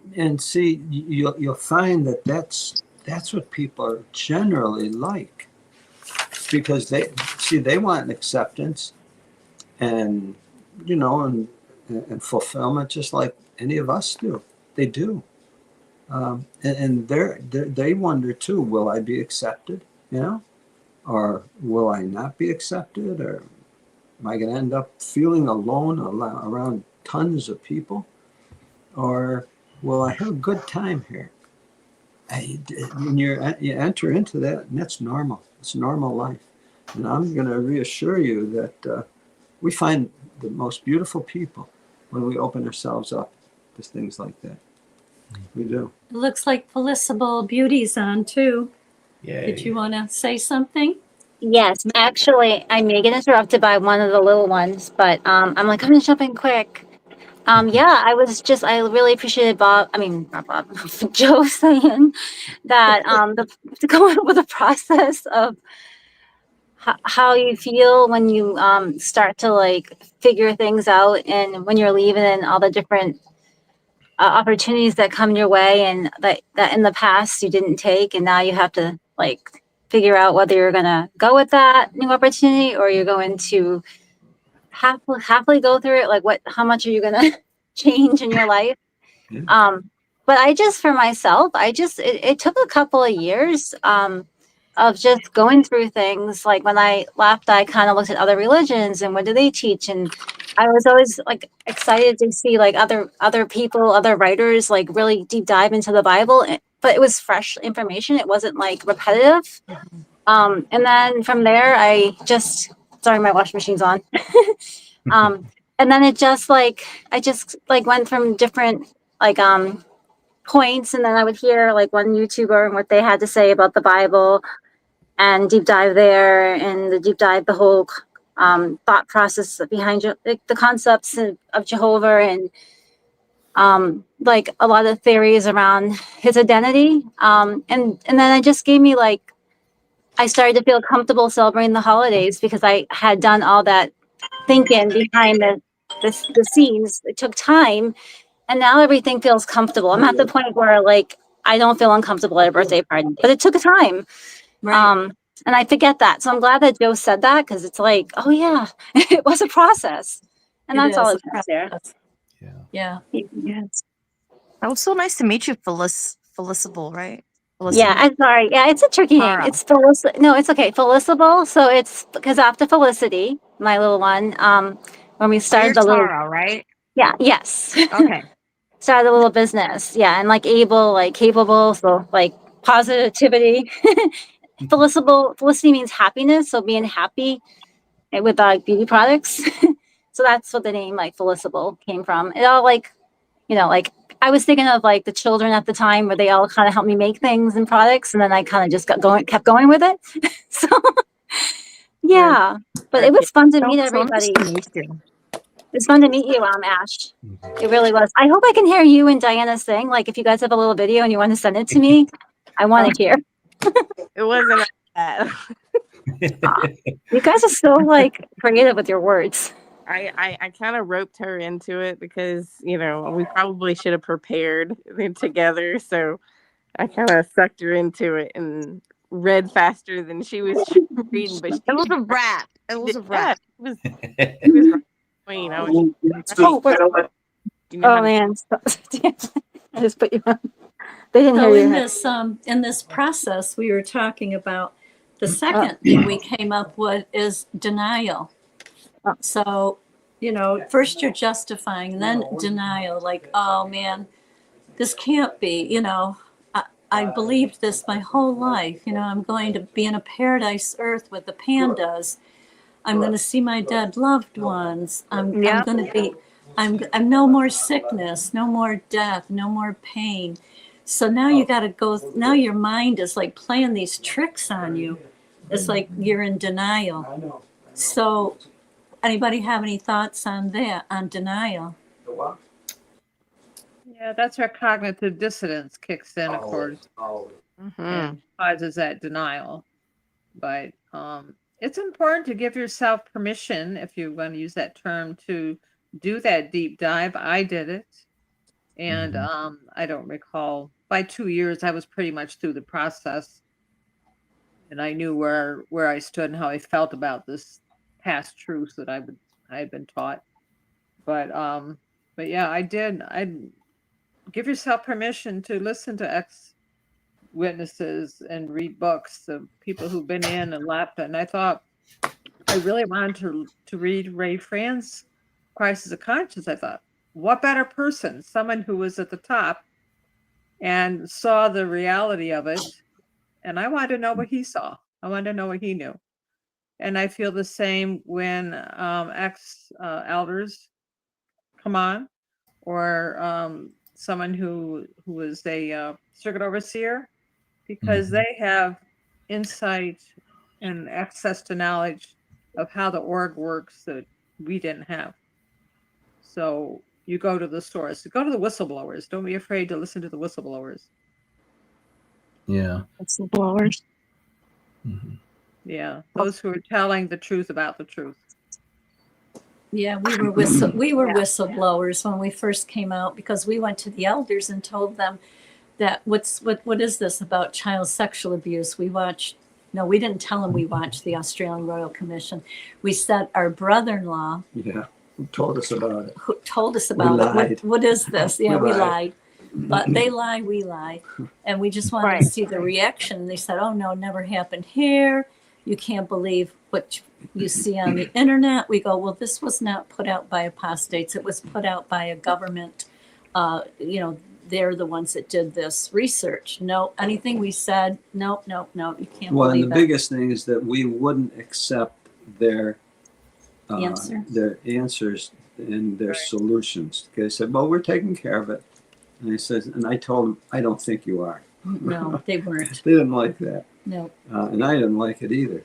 So at that point, we basically established ourselves as adversaries, basically. Yeah. The next step we went on to was acceptance. So how did you arrive at acceptance? I'm not sure. Still working at it. Yeah. Still working on acceptance. Yeah. See, there's some things you're simply not going to change. You're not going to change them. For example, us accepting the fact that our family, our Mm-hmm. 4 grown children chose the organization over us. By the same token, they feel that we chose the X's over them. And it's like, it's no way to look at it. I mean, it's really not the way we looked at it. We don't approve of giving support for the pedophiles that the organization is hiding and supporting. It's not what we brought you children into that organization for. And we don't want to continue supporting that in any way. In fact, if anything, we want to warn people. So just accepting the fact that, we have to take a stand that basically is our truth. It was our trueness. Because otherwise, if we maintained a connection in the organization, we wouldn't be truthful. We'd have to lie through it all.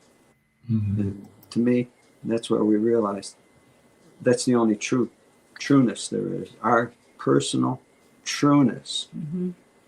is the most real thing that we can search for and have and protect. And I hope my children come to understand that too someday. Mm-hmm. Yeah, but accepting that and accepting that that's just the way it is right now. There's some things you cannot change, but you can work at changing it. Mm-hmm. I always kind of wonder about my mother too, because I know as I brought up on a StreamYard like several weeks ago that she's been baptized for over 60 plus years. Wow. And that's like she's mentioned on numerous occasions that she's been very discouraged.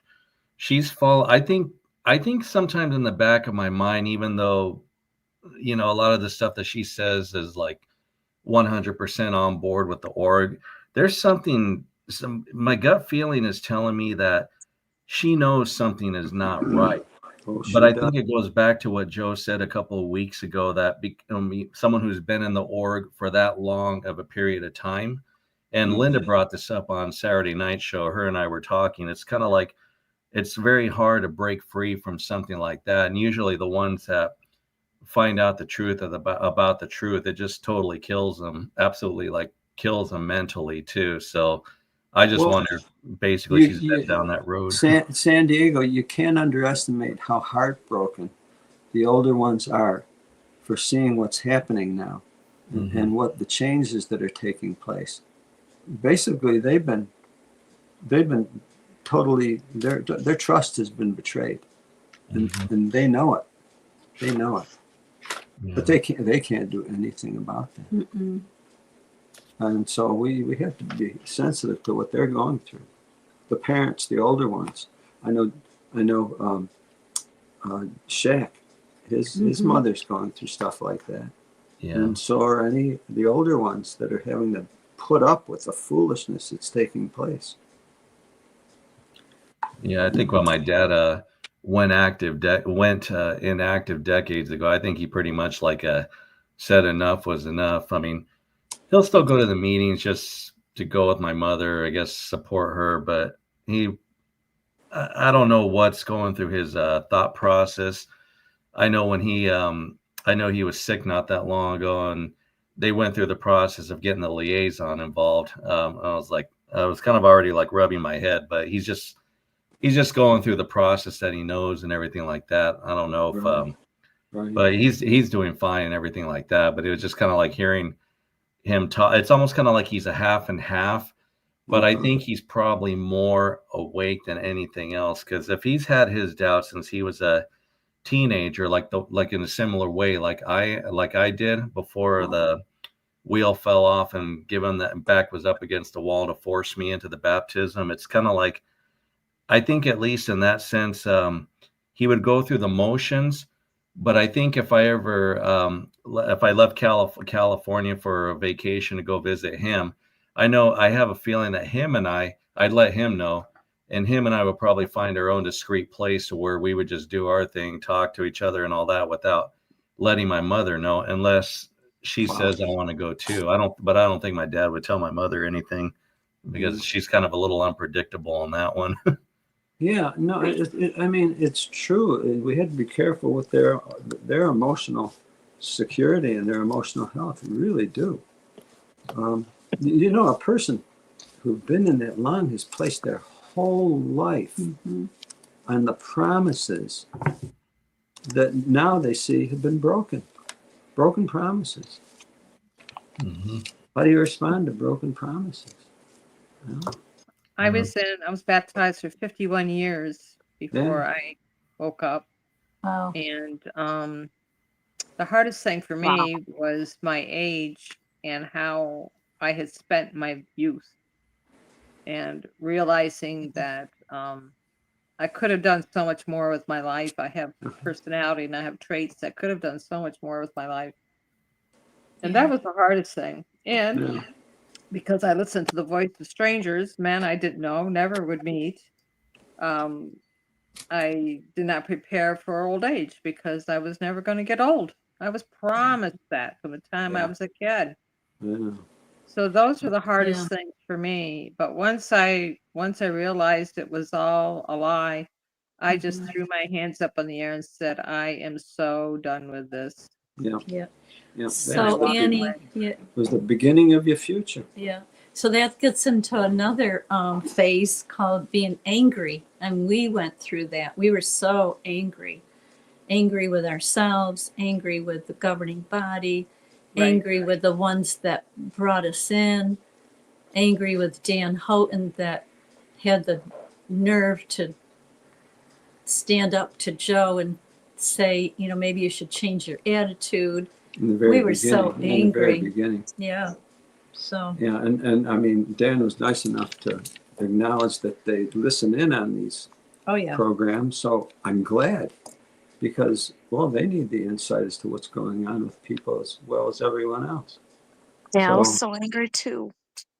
Yeah, you were angry too, Ash? Oh my goodness. Yeah, that's why I made that song, because I was pissed. I know, I remember that song. It's the only right reaction at that point. Still an amazing song.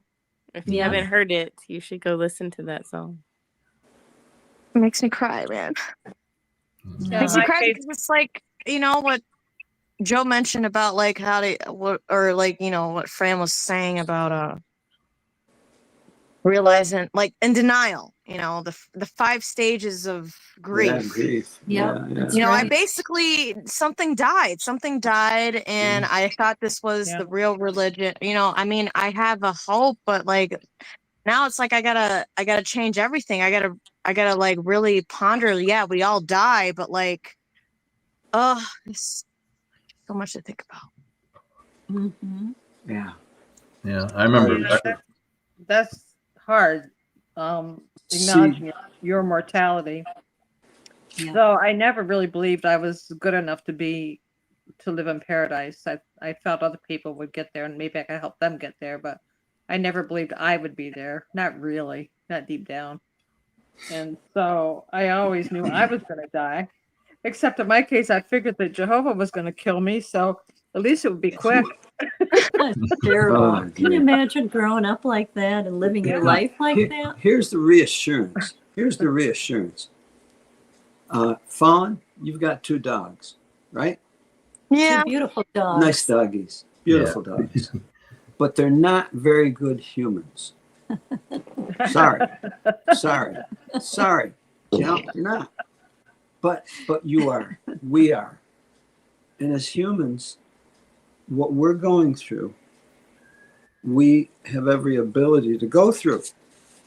It's just that society, that organization knew how to disrupt that. They disrupted it. They put you in a position where you said, yeah, I'll disrupt it. Oh yeah, you promised me. Oh man, sure, I'll disrupt it. See, we chose to, in a way. Now I'm going to give some love to the ones who were born in. You didn't choose it. Hello? You did not choose it. I was born in. It was chosen for everything you. was about death. The whole there's life a was about to massive, die. and there's some massive anger from ones that we've experienced and dealt with for having been literally forced into being in that organization. And I get it. I do. I get it. That's why I did that video about, how I was bullied into baptism, because it wasn't direct. It wasn't like forced, but it was like an indirect push. Well, of course. Like one day it was, one day I was, talking about who abused me. And the next thing I know, I have a Bible study with a sister that I felt not comfortable with at all. Like, it was just one life shock after another. And it was just like, well, don't you love Jehovah? Don't you love your parents? So it was just, of course, let's do a Bible study. Well, you've done your Bible study, so it's time for baptism. Don't you love Jehovah? What other questions do you have? Every human disrespecting trick was played on young ones in that organization. It was a trick. It was a snare. And they still are. They're still daily putting stuff out about young people and trying to get you young people. Your school's about to be out. Are you thinking about pioneering? And I just went, oh my goodness, vomit. Yeah. I can't believe this shit. Well, you got to believe it. Yeah. And then you're going to go the next step and say, now I'm going to do something about it. And you are doing something. And see, that's the difference between the dogs and humans. We can do something about it. That's right. I'm confused though, because with something recently came out that, even your family members that used to be Jehovah's Witness and now they're estranged and they're, disgruntled against the organization. Are they trying to get people to open back up to apostates? Huh. Even your family members. What? I saw it on someone else's video about the broadcast or some kind of update recently. And I'm like, and my mom, I had a conversation with her and it was just weird. Run that by me again. It's like they were talking about the different, people that we should talk to and how we should treat people and whatnot. And they mentioned that even family members that used to be witnesses and they're disgruntled against the organization. Right. Like kind of like they were shifting towards we should have compassion for those people. Right. So are they trying to do a soft opening of getting people to talk to apostates again? No. That'd be nice, right? I mean, we could talk to them. Yeah, they'll tighten it back up again. It sounds to me like maybe they're going to do a little love bombing sessions and see. Yeah, because my mom's terminology just kind of changed. When I talked to her, it wasn't as much of getting to a roadblock thing, and she just veered off and shoved away. It was just different, and it felt weird, and it still made me vomit. So I don't know. Well, they'll probably try anything they think that might work. Because one thing they want to do is shut down the ExJW community. So if they could by chance get most of them to come back. Well, they got a rude awakening if that's what they think is going to happen. That's not going to happen. But my story is going to be out there whether they like it or not. Incidentally, I honestly think they're going to more actively try to get rid of ones that are PIMO. Because they're realizing they're dead wood. They're a burden on the society. They don't help them at all. They don't. Well, if you put yourself next to a rotten apple, you'll become rotten, right? I can hear it on the stand right now. Yeah, I know. Yeah. I know. Wow. No, Ruby was here, but Ruby was if you're still there, hello. Yeah, we see it. Yeah, we're not ignoring you. No. But thank you for your input. So after angry, there you are, Ruby. Did you want to say something? Oh yes, just really quickly because I'm baking some lasagna. Thank you. Yeah. Fallen mentioned something to the effect of death anxiety, or like realizing your own mortality. And that I struggled with that for a really long time, and I never knew what it was called. I just knew that I had this anxiety buried. And once I Googled what that was, it was like I self-diagnosed myself. And once you figure out that that's what the organization kind of like did to us subconsciously, it's like we don't even know it, that what they're teaching, what they're saying, how they're treating you, it's giving you all these underlying avenues of depression or anxiety, and you don't even realize it. You don't know why you feel this way until you get out, and then all of those feelings, they come out of that hibernation and they come to the front, and it kind of punches you in the face all at once. And that's what we deal with as XJWs. So I struggled with that for a really long time, and that's why every single birthday I celebrate it with you guys publicly, because I'm trying to change the narrative for myself that I should be happy about another birthday coming. Because before, in private, when I didn't have anybody to kind of be happy about it with, I would actually get angry and sad that I am another year older and I'm still here. Like, why am I still here? Right. And it's a very negative way of thinking. Oh, it's because horrible. Right. Yeah, it's like I don't want to be here on this earth. I want to be in paradise. Even if it's not the JW version of paradise, I still want paradise. I still want a hope. I still want something, even if it's not that. So when you don't have anything, it's like, damn, what am I celebrating? You know what I'm saying? So I just wanted to mention that my lasagna is ready, so I'll be backstage. Okay, I hear the buzzer. All right. Party at Ruby's house. I was thinking about one. Here's a fast forward hint, and it's being mentioned right now. Society knows that if they tap into your fear of death, they have a very powerful hold on you. And it puts you in a position where you don't come to reconcile that. And so long as you don't reconcile it, they have a powerful hold on you. Well, you have every ability to deal with your mortality. In other words, you're going to die. That's reality. You're going to die. Well, okay. How can I prevent that? Well, basically you can't. I mean, you can't prevent it. You can prevent an untimely death. Take care of yourself. Don't be reckless. Don't take, horrendous chances where you could get killed. Protect and enjoy your life and the life of others right now. Right now, not tomorrow, right now, and tomorrow, and tomorrow. And and anyone who's done that, it does not have that same fear of death. They don't have that fear of death. You were exploited because they cultivated that fear of death. They cultivated it. And they even made a death cult around that, of how they're going to put so many people to death. Oh my God, I want to avoid that. They totally distorted the very experience you can have as a human. Not a dog. You're not a dog. You're a human.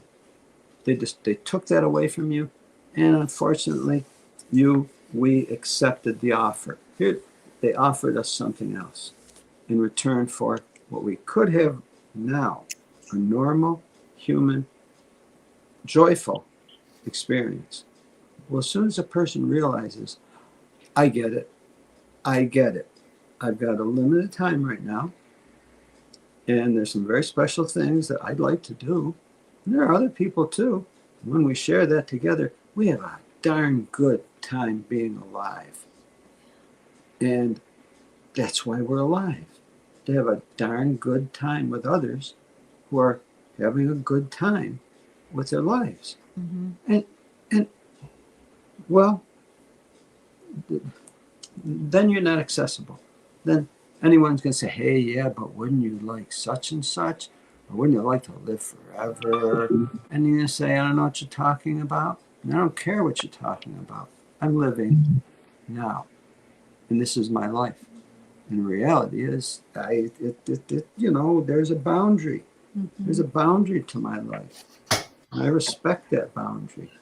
See, they don't respect your boundary. They say, forget about the boundary. We can show you greater boundaries. Oh, wow. See, and this is the snare. That's the snare that they knew would work. They knew it would work. And now, basically, we're in the process of reestablishing our rightful ownership of a life. Now, it's our rightful. It's you have every right to it. You have every right to give yourself permission to it. And it's a joy sharing it with each other. That's what we did just a little bit just with that meetup. Yep. And any other time we get together with friends and people. Yeah. I missed a little bit of the show, but I heard Joe speak for a couple of minutes. And I want to just share a few things. Maybe it'll bring some other people comfort. And maybe it was already discussed, and I apologize for repeating what everybody else is saying. But when I left, I remember like realizing it wasn't the truth. And I realized how shaky I was and how I felt. I'll never forget that, sharing that with another friend. Because of the resurrection hope, that was just so like the hardest part of, I think the hardest part about waking up. However, in my last couple of years of journey, I have spent so much time listening to people's stories outside the organization that have never been Jehovah's Witnesses. And I've explored a lot about what happens when we die. And my thinking is this, is I do believe we need to live presently. And I do believe what we do now is very important. And I think that's why I think we do have like past lives. So what I'm saying is I feel like we can't ever really die. I feel our bodies die, but I don't think our souls ever die. And I feel like we're on this earth to learn life lessons as we continue on through different lives. So from everything I can gather, I think that is, it seems like, because I've listened to a lot of people and the stories are all similar and they all kind of bring it back. I mean, there's variations of that.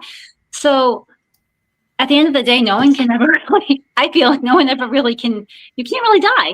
You're always there. Your soul is always there. Your body, of course, that's why I say be respectful of your life now and definitely honor everything, because that's why I believe we were created to enjoy life. And when you're living the life of a Jehovah's Witness, you can't live in like an authentic life. You can't explore your talents. And some in the organization do, but many, many don't. And I would say me waking up, that was also a huge bonus, having children, because now they get to enjoy all their talents and discover what they are and what they're going to be. And we still can do that at any age. So that's where I'm at in my journey. In Felicitable, you're in possession. Now, I'm just going to say real quick, Felicitable, and you are in possession of that belief. That's your belief. It's not some belief that you took on. It's yours. That's right. And that's something that's the most valuable thing. Yeah. You possess that. You own it, and it's yours. And no one can take that away from you. Yeah. And see, you can't do that if someone is dictating to you what you should believe. Mm-hmm. You can't do that. And I will say my belief is so much better than the Jehovah's Witness belief. And I feel like a lot of people are gravitate towards being a witness because they have been in another religion, like a Catholic, for instance, religion. That's a very common thing we talk about. And the Jehovah's Witnesses they seem to have a better belief system than Catholics. If sometimes, I think the parts of the Catholics that are similar to what I believe. I mean, I think many religions have a similar belief system when you actually think about it. It's just the way you feel about it. And that's why I think we all can get along in this world, because it's always something we all have in common. But I think what I believe is better than Jehovah's Witnesses. And I think a lot of people leaving, they're suicidal, they don't feel well, they're a mess. But I think when you actually take the time and you actually develop your own belief system, you're going to be fine. Absolutely. Absolutely. So well said, Felicity. And it's so true. So true. I'm glad you feel that way. Thank Now, you. Was it? Yeah, and I Annie? share Annie. share your feelings on most everything you said. Mhm. I like Frank Sinatra's song "I Did It My Way." Oh, I love this. That's a good one. Well, see, So yeah, that's because you're how human. kind of how I feel. Just find your way, but recognize there's consequences and rewards for the decisions you're going to make. Yes. But it's your life to live. So Yeah. live it your way. Yes, I like in that. fact, I like I that love that song too. too. Yeah, and actually, I was gonna say because that was brought up earlier. I think with the I forgot her name. I think with an H. The interview she had. Halima, thank you. She said something that I found very profound in my life because I do like oracle card readings, things like that. But when you do a reading, it's not telling someone what to do. It's like have free will. Like if you like go this path, this could probably happen. You never your guides, my guides, they may have opinions because they're like people. This is my belief system, of course. But you may ask like your grandmother for advice, like that's passed away, or you may ask an archangel. They may have a different opinion, but it's your path. You decide where you want to go. That's my belief system. Hey, can we welcome Finally Free? She was on last week. Yes. I'm listening. I'm trying to catch up. Oh boy. I'm catching up. It's really deep this week, so I'm just listening. But I do have some thoughts. But just give me a minute. Yeah, take your time. Take your time. We understand.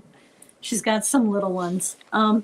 One of the other things that after being angry, desperate, maybe you kind of tied that in. You felt desperate. Desperate for what? Desperate for some normal, a normal life, For what to believe. Yeah, How about normal. for what Yeah, to what to believe? What believe? should What I should I believe? believe? What should I believe? Well, how about the question, what would you believe? Because it's your chance. Yeah. You lay in the quiet of your room, wherever, in the dark, with yourself. What would you? Because now it's your time. That's you. It's for you. And see, this is where the thing that we were not exposed to is we may have been told about this thing called the universal sovereign, but they didn't bother telling us that we have sovereignty over our personal selves. Right. We have the right to ourselves. Think about that. The right. Well, see, they didn't want us to know that. Oh, no. Give up the right to yourself, and you can have this amazing something or other. Oh, my goodness. May I speak next when you have a chance? I'm sorry. Please. Okay. So when we talk about personal belief systems, so about 7 years ago, right? I remember I was reading the scriptures and they just hit me a different way when I was reading the scriptures, right?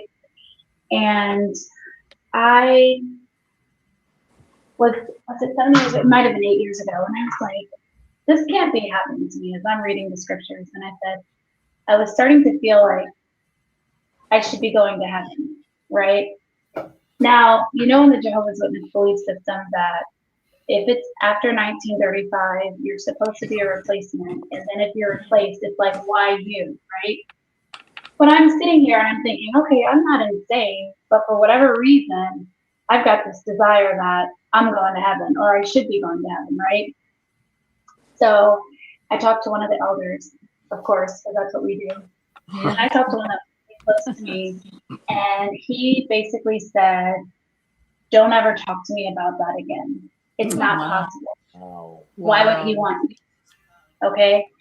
So I kept stuffing it for years. And literally from that moment, every memorial I went to, there was some traumatic event in my life and I could never partake, right? So it came about this year and I'm like, all right, this has got to be it because I really feel it. Like I should be going to heaven.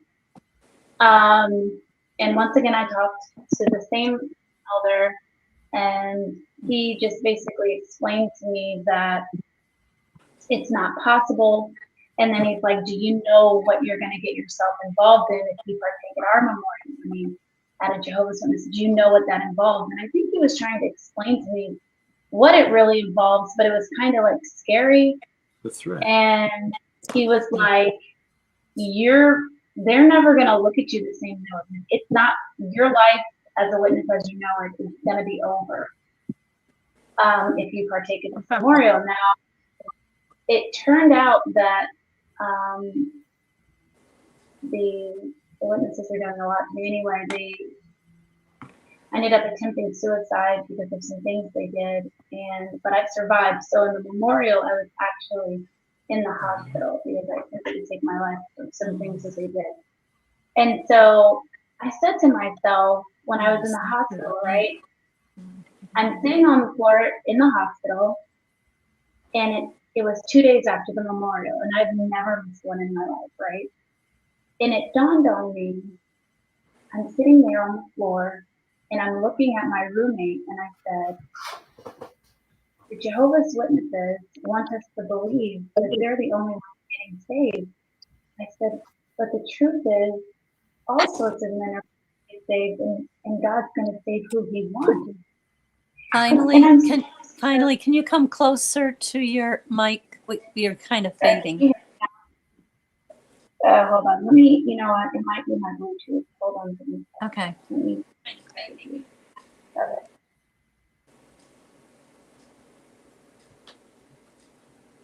Give me a second. Okay, can you guys hear me now? That's better. Thank you. Yes. Okay, so here we go. So let me get back to the story. So I don't know where you guys didn't hear it. So anyway, no, we heard everything. It's just that you sound so much. Oh, it was just okay. So I'm sitting on the floor in the hospital, right? And I look at my roommate and I start crying, and I said, the Jehovah's Witnesses want us to believe that only they're going to get saved. But the Bible clearly says that God's will is that all sorts of men get saved. I said, oh my God, God's going to save who He wants to. And it hit me. I just started bawling. I was just like in tears. Like I was like, this is why I was never going to partake at any of their services, you know? And I'm not crazy. And it was just this eye-opening experience. And I realized that was going to be the last memorial I ever attend. Mm-hmm. And I can't believe that, particularly in my situation, I mean, I've been dedicated since I was 7, baptized since I was 8. I pioneered when I was 13, regular pioneering at 16, never been in any trouble. So, and I'm not saying that makes me better. It's not. It actually makes them upset because they've never been able to pin me down. Like nobody's been able to say, we fornicated with Finally Free, you know? So that kind of pisses them off a little bit. But just the thought that these brothers are programmed to shut down a person that feels like they have this calling for heaven, I think it's wrong. And I actually kind of think it's a violation of personal and human rights. Where you go in the afterlife, I don't think it's determined by anybody. And maybe it's my fault for asking them, but that's how it was set up. And I think a part of my personal belief system is that I do feel like I'm going to heaven, and I don't think anybody should take that from me or has the right to take it from me. And it's not because I was raised to believe that. I was raised to believe that I'm never going to go. And I was raised to believe that I'm not even good enough to be on earth. So where would I get this thought from if I'm not insane? So I just wanted to share that. No, see, you're not insane. You're human. Mm-hmm. You're human. And it's your belief. No one can tell you your belief. No. So just as an example, and I appreciate you accepting your own personal rights. If people ask us, for example, what religion we are now or what church, and if I respond or whatever way I respond, and I ask them what's theirs, and they may say, "Oh, I belong to the such and such."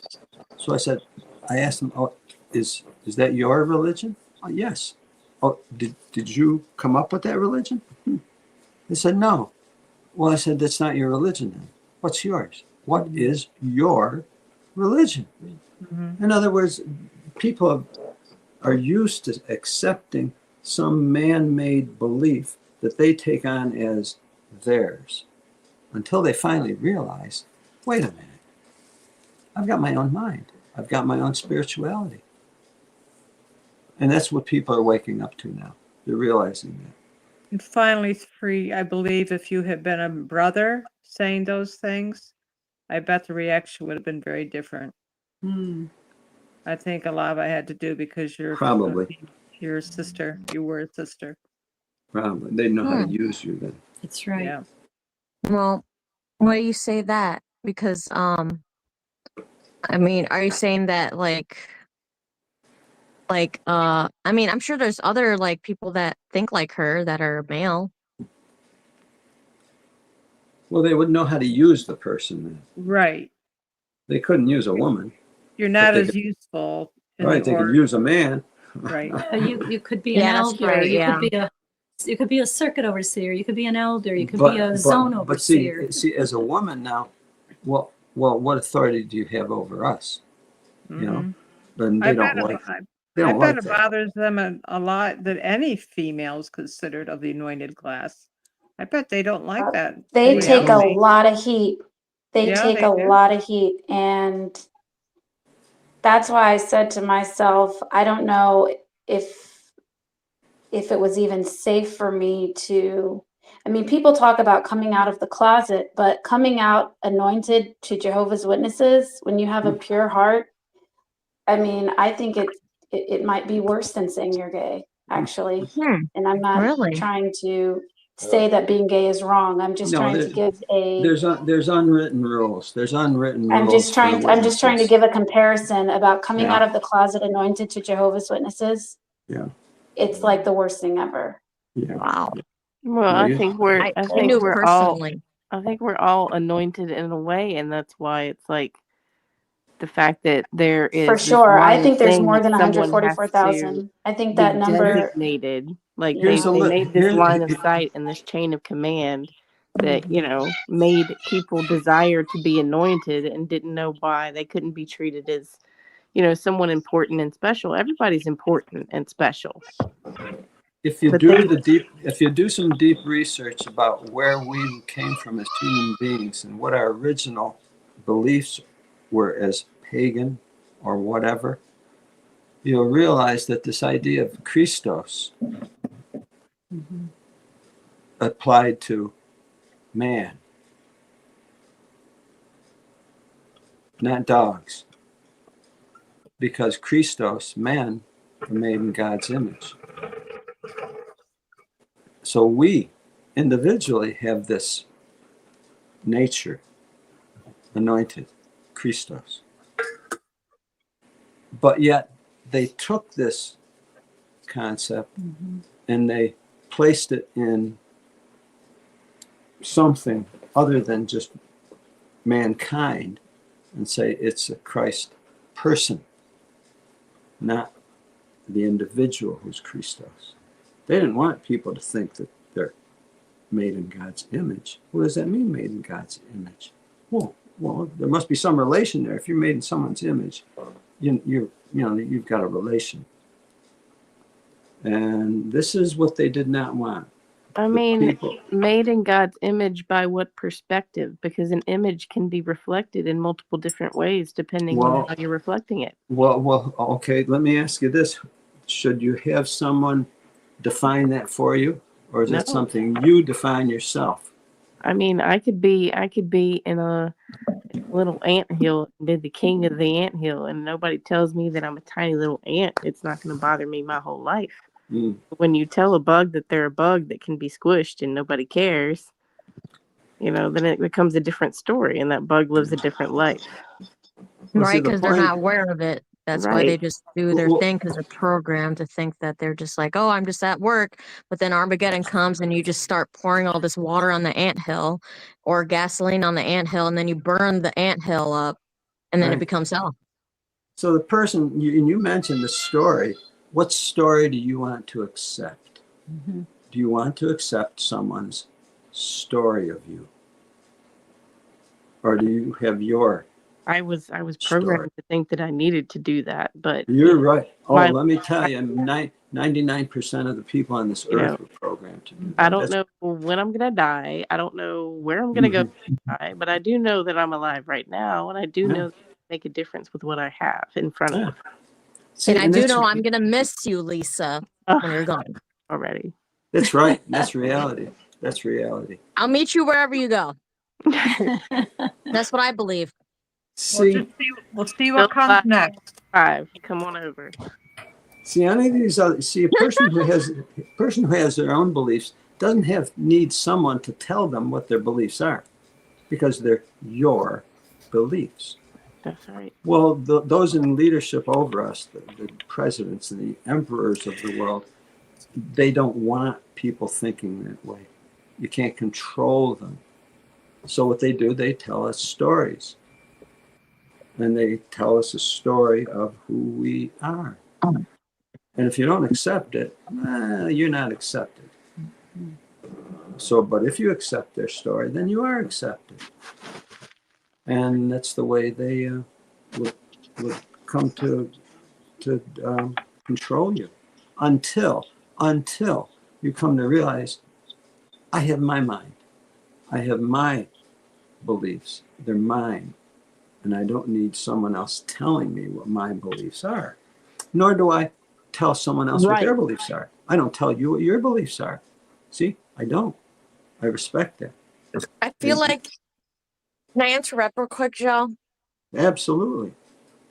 I feel like you're right. Like, because at the end of the day, where's the evidence of the afterlife unless we die? Well, okay. That's a question. Where's the evidence? Maybe some person, that's not valid. In other words, I don't need evidence. I can't answer that. Maybe some people want evidence of something before they go forward. Maybe another person doesn't need evidence like someone else would need evidence. It's their business. It's their personal business. It's like some people won't take the next step unless somebody maps it out for them. They have to map out every single step for them. Otherwise, I won't take a step. Others say, I'm going to go forward. I'm going to go forward hopeful and knowing that there will be a place for me to put my foot.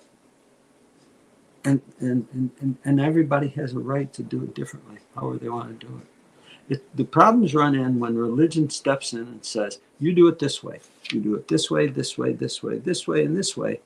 And if you don't do it that way, you're in trouble. Like, oh, wow. You see, people, if you cruise around any different sites on YouTube, you're going to find that there are massive numbers of people leaving religion. Mm-hmm. Yes.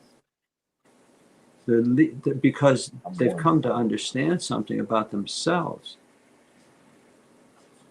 that allows them to be able to go forward without guilt, without fear, without restriction. And they want to be good. They're not looking to be nasty people. They're just looking to be people. May I please say something? Please.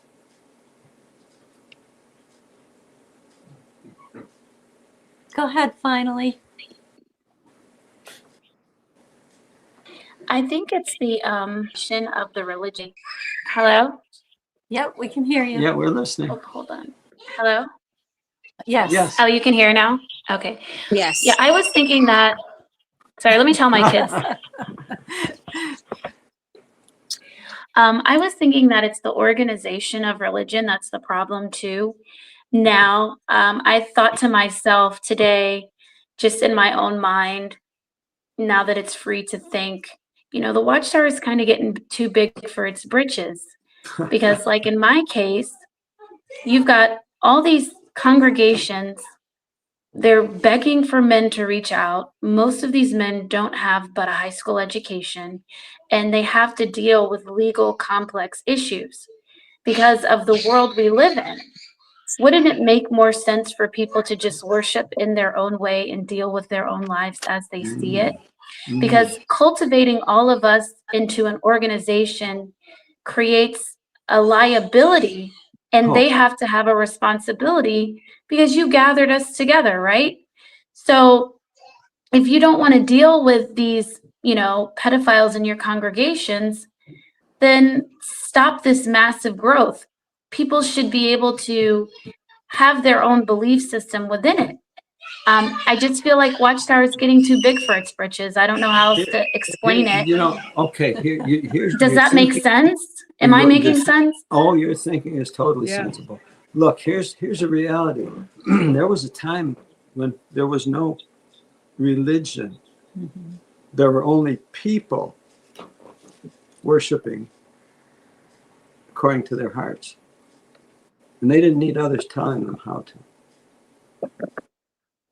Religion came about when... Right, because didn't Job in the Bible, didn't he just do for his own kids, right? He would sacrifice for his own family. Yep. Abraham did the same thing. They sacrificed for their own families. Exactly. So see, powerful men come along and say, you got some power and we'd like a bigger empire. How are we going to have a big empire with all these different worshipers who worship individually? What do we do? What do we do? What do we do? We have to get them all on the same page. And that's called religion.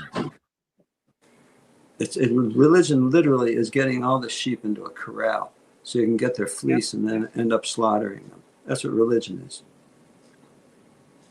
Well, we're not sheep. We're human beings. And people are realizing we're not sheep. We're human beings. We don't need religion treating us like animals. See, this took a while for the bulk of mankind to come to realize this. Because it's a bulk, it's a worldwide awakening. It's not just simply you and I. It's a worldwide awakening. And the Watchtower basically is going to go into non-existence.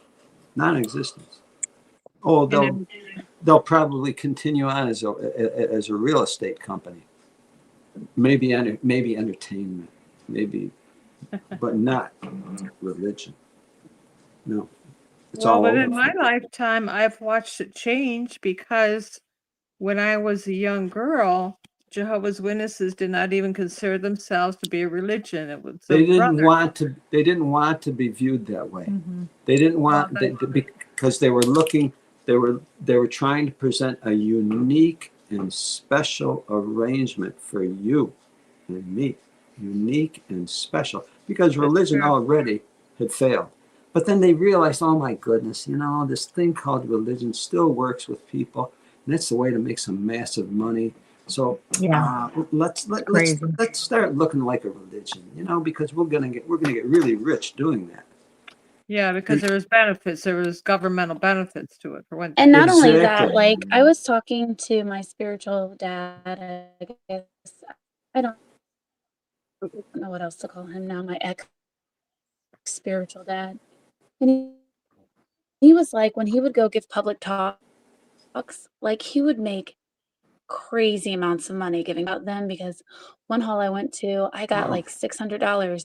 Or he told me, somebody else told me, there was a circuit overseer. He called up the coordinator in one congregation, was like, this week I need to clear 5,000. Really? And you guys have never heard that? Well, look, where y'all been? I've heard these things called so it's not just about that. When you get to give in these talks, you get money. When you do tours on Bethel, the Bethelites that give tours, they get handshakes. They can make crazy amounts of money. Green handshake. It's not just about, the people at the top, but there's money to be made giving these talks and going to the circuits. I remember, and usually they have the Pioneer Sisters do the handoffs. Wow. And then I think last week somebody was talking about, do we pay for the literature? Yes, every month there is a contribution. Every year they say we're going to donate this much per month to the worldwide work. It's for the literature. Yeah.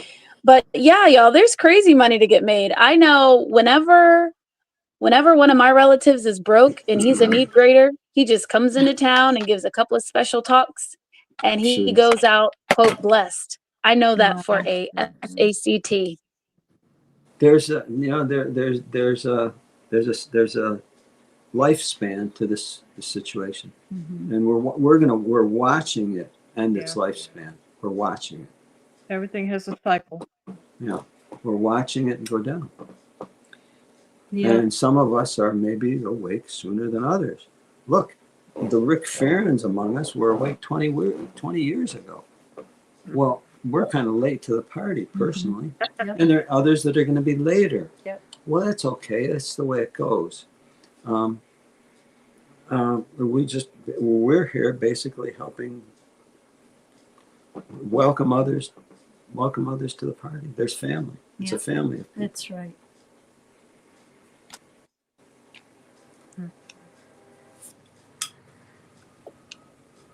You guys are great.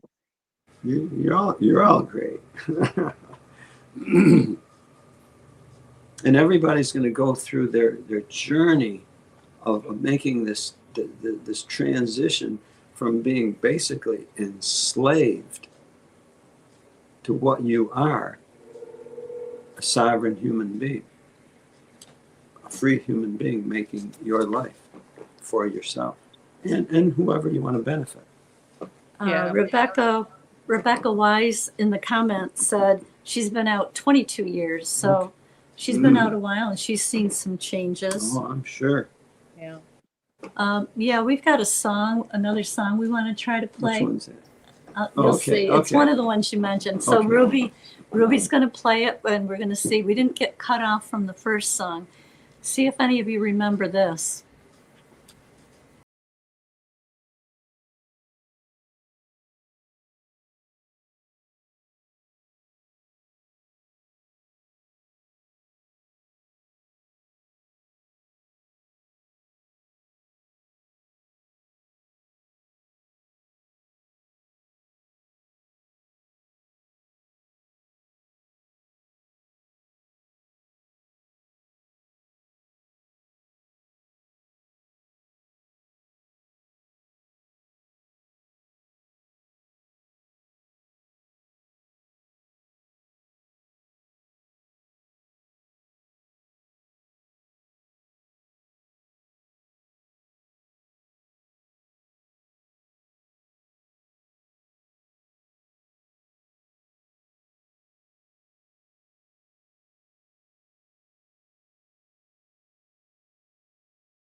Man, that made me tear up.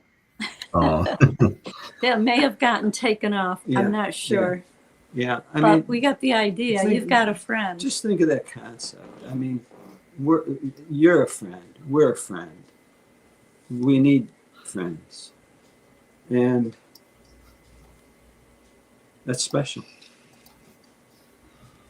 And everyone can do that in their own special way. You couldn't be that. You could not be a friend when you were in that organization. You could not be a friend. You had to be an acceptable person to that organization, an approved associate. That's not a friend. An approved associate is not a friend. In fact, we knew who our friends were not when we chose to take our stand against the what was going on in the organization. All those people, the friends left. They weren't friends. They were not our friends. Your friends don't leave you, and we don't leave our friends. And that's a personal loyalty that each one of us manages. It's a personal loyalty that no one can take away from you. In fact, if someone tries to take it away from you, they have no right to. They have no right to take it away from you. That's your right. If someone tells you you should, they're not your friend. They're not your friend. There's a tremendous amount of insight that's been taking place lately among people that are leaving. Mm-hmm. They're learning about themselves and the special person, people that they are. You're a special person. Yeah, because on that path of being PIMO, that was like, we were getting to it, but the hope of true friends, and life begins anew. And we become open-minded, open-hearted, and your true family. You're not your biological family, no, but your chosen family, the one that you choose. And we've had so many positive calls from people. The last one was from a young man. I'll call him young, but he's about 45. He has 4 children, married, and he's PIMO. His brother-in-law was questioning him just because he brought up something, and right away they got to bring up, oh, well, do you believe the governing body? And he goes, he said, that's not what I'm talking about. I'm bringing something up. I'm not talking about the governing body. So he shut him down. But anyway, we connected him to someone else that's locally in the same city, and they said they talked for 2 hours, and he goes, I just love that guy. You never met him. No. Talked to him on the phone for 2 hours. That's those souls connecting. And that's what we hear, when people get back to us, because we really want feedback, because sometimes it may not work out. We're watching very powerful things take place now. We're really watching them. And it's you, who are being friends with each other, is showing us what it means to be friends. I appreciate some of the friends that you guys have connected me with, because like you said, you don't realize until you're down or you're having different thoughts that the people in the organization are not your true friends, because they cut you off for such reasons that they've been told to without investigation. And I had someone friend me or request to be my friend, and I text her, I sent her a message. I said, why are you friending me? You haven't talked to me in years. But of course, they've probably heard something, and so they want to hustle, because I changed my profile to, I think it says something about my degrees that I have, and then like child sexual abuse advocate. So now I asked, why are you reaching out to me? You haven't spoken to me for years. She's like, oh, I just happened to see your profile, and I just, that's how I keep in touch. I said, well, I appreciate the fact that you noticing my profile moved you to reach out to me. I said, but I'm not interested. And just realizing that all of these people, they've literally turned the back on me because they were told to shun me. Exactly. And I haven't violated any scriptural things. It's like, you're not my true friend. Exactly. That's right. Yep. Exactly. And it's just a very lonely experience for me now. It's less lonely with you guys, but just really lonely, because literally of the hundreds of people, I could even say thousands, that I know in this particular area, and they have an assembly coming up, they're not talking to me because they've been told. They're not your friend. They're not my friend. No. It's so hurtful. It's so hurtful. You're gonna get over that. You are. Yes, you will. You're going to get over that when you realize that you were looking in the wrong place. In other words, oops, she got us. Yeah, and more. Look, how about the friends you haven't met yet? Oh my goodness, that's what makes me go on every day. They're friends I have not even met yet. They're beautiful. I haven't even met them yet, but they're beautiful. And even though that's hurtful, wasn't empowering for you to say, no, I'm not interested? Yeah. You did that for you. You bet. You drew a line in the sand. Good for you. Jeannie, Thank you. Joe and Fran connected me with Dan, and he turned out to be a friend. And Dan and Jeannie are going to be at the meetup in Tewksbury. Joe and Fran, I will be working near you Saturday. Good, Jay. Oh, right. All Awesome. right. Well, yeah, let us know. Yes. Oh, Syracuse. Oh, Yep. close. About an hour Hour away. away. Yep. Maybe I should buy a house in that area. All right. And Rich, I think you're coming to the Rick's gigantic meetup in Tewksbury. Yes, I definitely plan to be there. I like to say gigantic meetup. I don't like to say convention. I don't like to say I don't like convention to be either. I just don't like this. I don't like the It sound haunts of it. me. Ugh. It's a lot of things about that cause. I know. It hunts me today, so I'm just. I know. And I like I was saying, I got a lot of work to do. I realize I'm further behind mentally than I thought I was, especially after these last couple of weeks. You know what? To encourage means. Mm-hmm. Encourage. It's a French part of a French word. Cor is heart. Heart. Yeah. Where's your honor? Heart. If you have heart, well, when you have heart, that's it's the seat of your strength, your life. So to be given that encouragement, it's friends who provide heart, encouragement that we need with each other. And it's so important to always remember we are not alone. You're just not. Like I said, reach out and find and see you have a friend. Even the people that you don't know yet are your friends. Yeah. They're there. They're looking for you.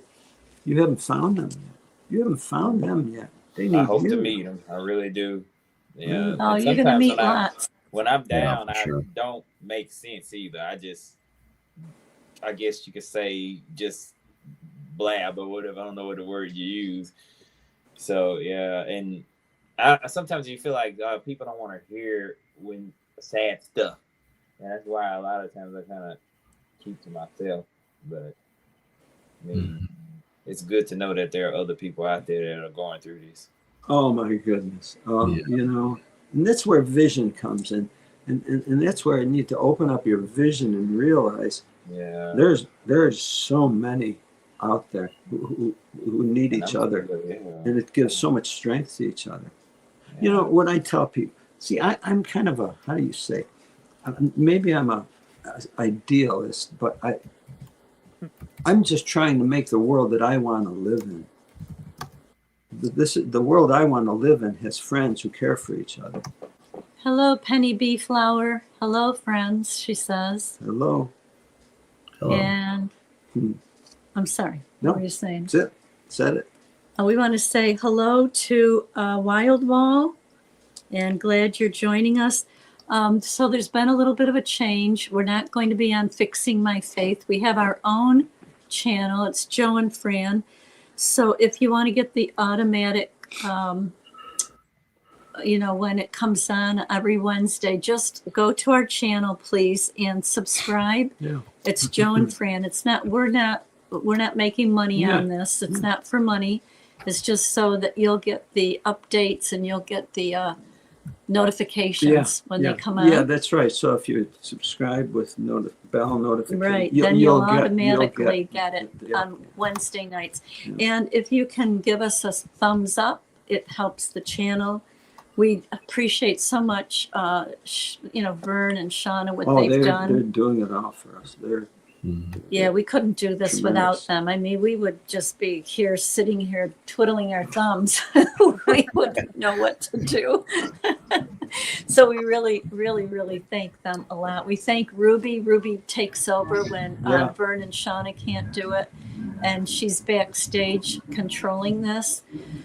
Just about 4 days ago, Vern put a video out of our radio interview on WIBX. If you have a chance, you haven't seen it already. Check it out. He's our local radio station, Bill Keeler. WIBX. But it's on Vern's channel. It's on Vern's channel, but you can see that on on YouTube. Just Yes. look up WIBX. Well, first we had the interview with Bill about, oh boy, a couple years ago. And then after that, one of the elders came on, but he stuck to his script.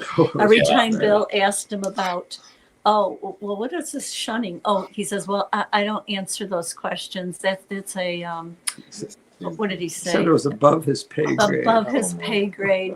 And that's organization policies. You'll have to check that out, he said. So he would not answer anything that Bill asked him because Bill knew what we had told him. So we've been on Bill's radio program 3 times, and Vern put together a video. Very well done. So there are many people on the outside who are becoming much more aware of what everyone here is going through, and they care. They care. Leopold II said, we will do that, Fran. Thank you, Leopold. I've been watching your comments here. It's Ben and Debbie. And let's see. Also, Jay said, I wish I could do more. Jay, you do what you're able to do. Just don't stop doing what you do. And you talk to the friends and you encourage them. And just by your example, you're doing a lot. So there's our channel, Joe and Fran Garino. You'll see some of our videos up there that we've done. So please subscribe, and then you will get the, notifications. That's the biggest thing. Yeah. We've got about 10 minutes left. If anybody wants to come on, or any of the folks, we appreciate Annie. And first of all, Halima came on. She's our new therapist. She's in Connecticut, and she was a Jehovah's Witness, even though she wasn't baptized. She was raised as one. Well, when you say our new therapist, you mean she's one of the ones on the website. On the website. Yeah, the and website. Of which I suspect more will be coming. Yes, we've got more therapists coming on board. The name of the website is ExJWFriends, ExJWFriends. So if you haven't checked it out, we get a lot of people wanting to meet up and connect on that website. So it's really developing. Can I want to address, if anyone else has anything they'd like to say, please come in. But I just want to say something about what's happening. As the ExJWs all came out, they were all kind of united. You could say they were united. But then little at a time, it seems like there's differences that people have, and they start to separate from each other because they disapprove of the way the other is doing something, whatever. The reality is, it's so natural for groups to start out homogenous and unified, but then it's a natural thing for the ones to split off and form their own group.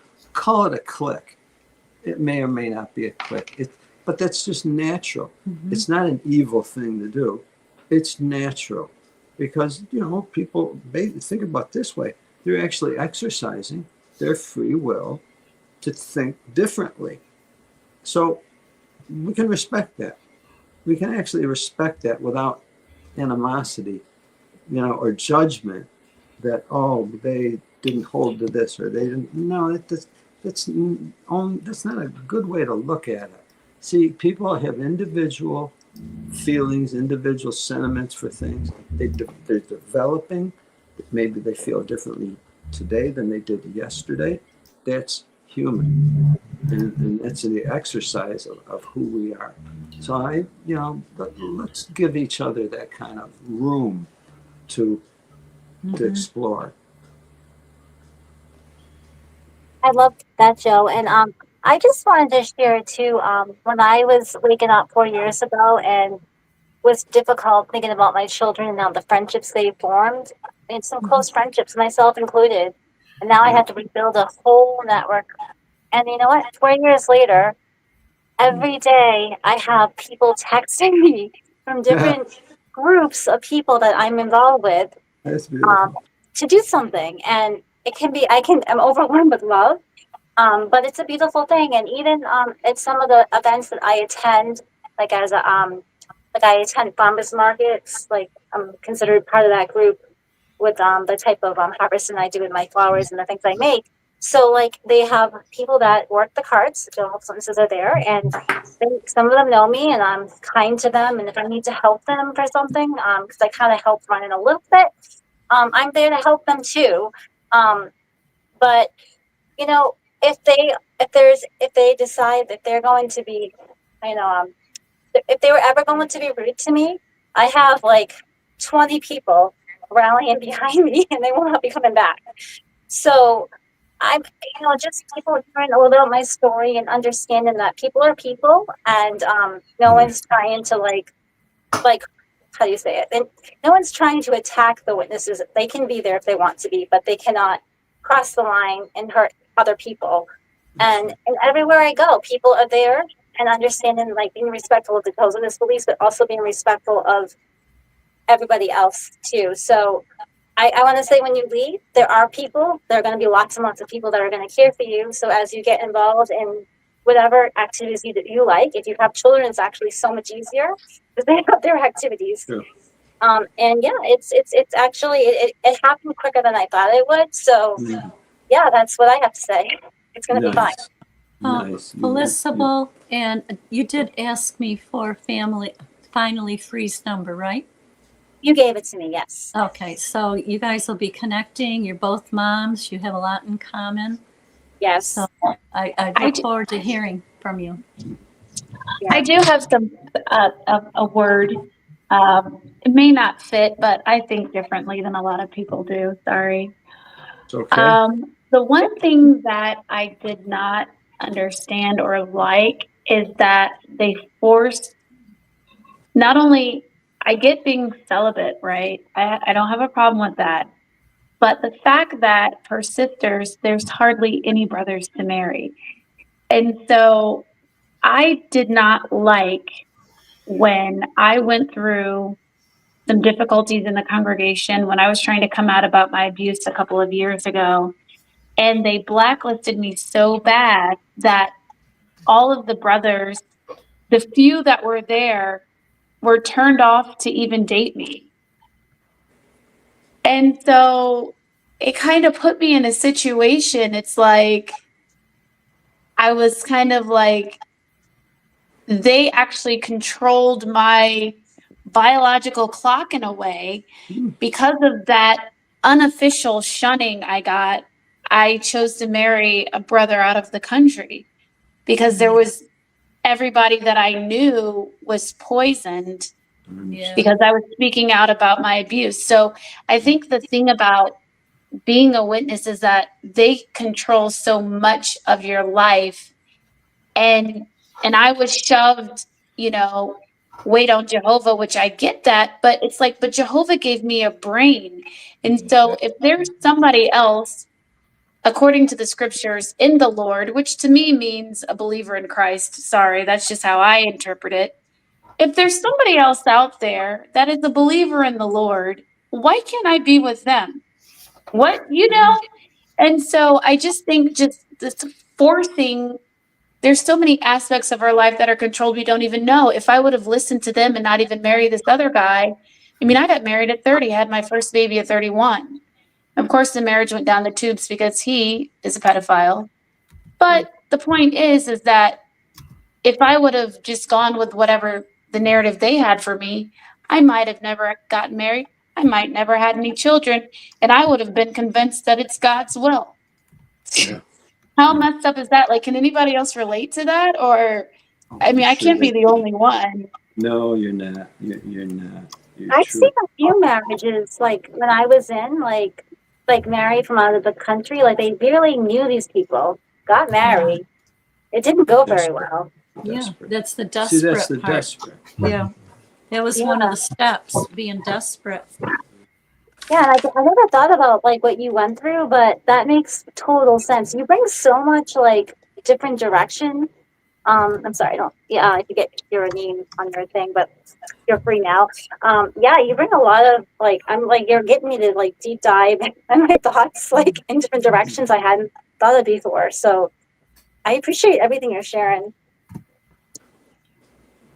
This is how we learn from each other. Thanks. Yeah, I would have never married my ex-husband out of the country if the brothers wouldn't have dogged me to other brothers, because I mean, for everything that I was doing, I was the ideal. I mean, baptized at 8, pioneering 13, regular pioneering 16. So I could have been married in my 20s. The problem is that, you know, I was being trafficked. So, you know, I didn't get a lot of opportunities when I was trying to come out of it. They just basically dogged me to everybody. So no matter what hall I went to, I had this bad letter. And, you know, people would want to date me, but they were too afraid that they would lose the approval of the elders. It's just safe to say, and it's an understatement. The society does not care about your health. They don't. They do not care about your health. They care about your utility. And that they don't care what effects you go through because of that. They're unloving. There's simply no love. They're very unkind. And this is where if a person's going to behave, if a person's going to be a human, I will have to protect that and enforce it. We have to enforce our own humanity. We have to enforce it. And you know who your friends are because they're going to help you enforce your humanity. They're going to help you.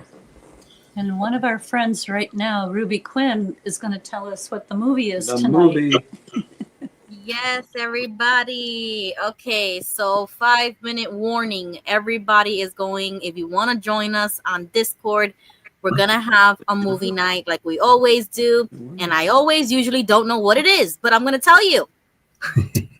I thought it was 5-minute warning.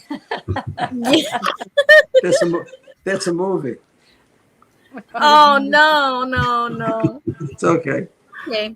So this movie was suggested by King Tony. It's called Pan's Labyrinth. And it's like a, what you call it? Like a crossover from the original. And I think this is a Spanish version, so it might have subtitles. I don't know. Wow. Cool. I have no clue. But this came out in 2006. She said it's a really good movie. So I put it on the list and we're going to watch it together, 10 p.m. Eastern time, which is after the show. So join us on Discord. Thank you so much for doing that, Ruby. Yes, and thank you for helping us tonight get through this. We love you all. It's 10 o'clock, and we want to respect Shauna's efforts that she puts into this. Yes. Thank you all. Thank you all for coming you guys. We Good love night, you. everyone. Call us if you want to You talk. know our phone numbers. Cheers. We're I'll your text friend. you. I'll text you as soon as I land in San Diego. So Yes, let you know please email. Please. Yeah, get some sleep now. Yeah, we'll do. Stay Aaron. Okay, love you all. Love you all. Bye. Bye. You've got to remember. Keep living your lives with love. That's right. And making friends. I don't ever slow up, no, I don't take shit. I got no love for the fakeness. If you wanna play tough and wanna hate this, I'll always show up. I don't ever slow up, no, I don't take shit. I got no love for the fakeness. If you wanna play tough and wanna hate this, I'll always show up and make a statement. I don't ever slow up, no, I don't take shit. I got no love for the fakeness. If you wanna play tough and wanna hate this, I'll always show up and make a statement. Everything I do so instinctive and so passionate. Every word I move so descriptive like an adjective. I got a vendetta against people who patented being negative when you should be getting after it. I got facts over tracks, this and that. Spitting slow, spitting fast. I could roast, I could gas. Think I'm okay at last, but I don't know if that can erase all the past. And the pettiness, a reflection of the emptiness. Hilarious, you think you're worth my time, you're delirious. Mysterious, because you hide behind a fake exterior. Inferior, you know I'll always be a bit superior. Get off of me, this ain't no humble brag. I want you to hear words, you can say them back. I want you to feel free from the chains at last, and to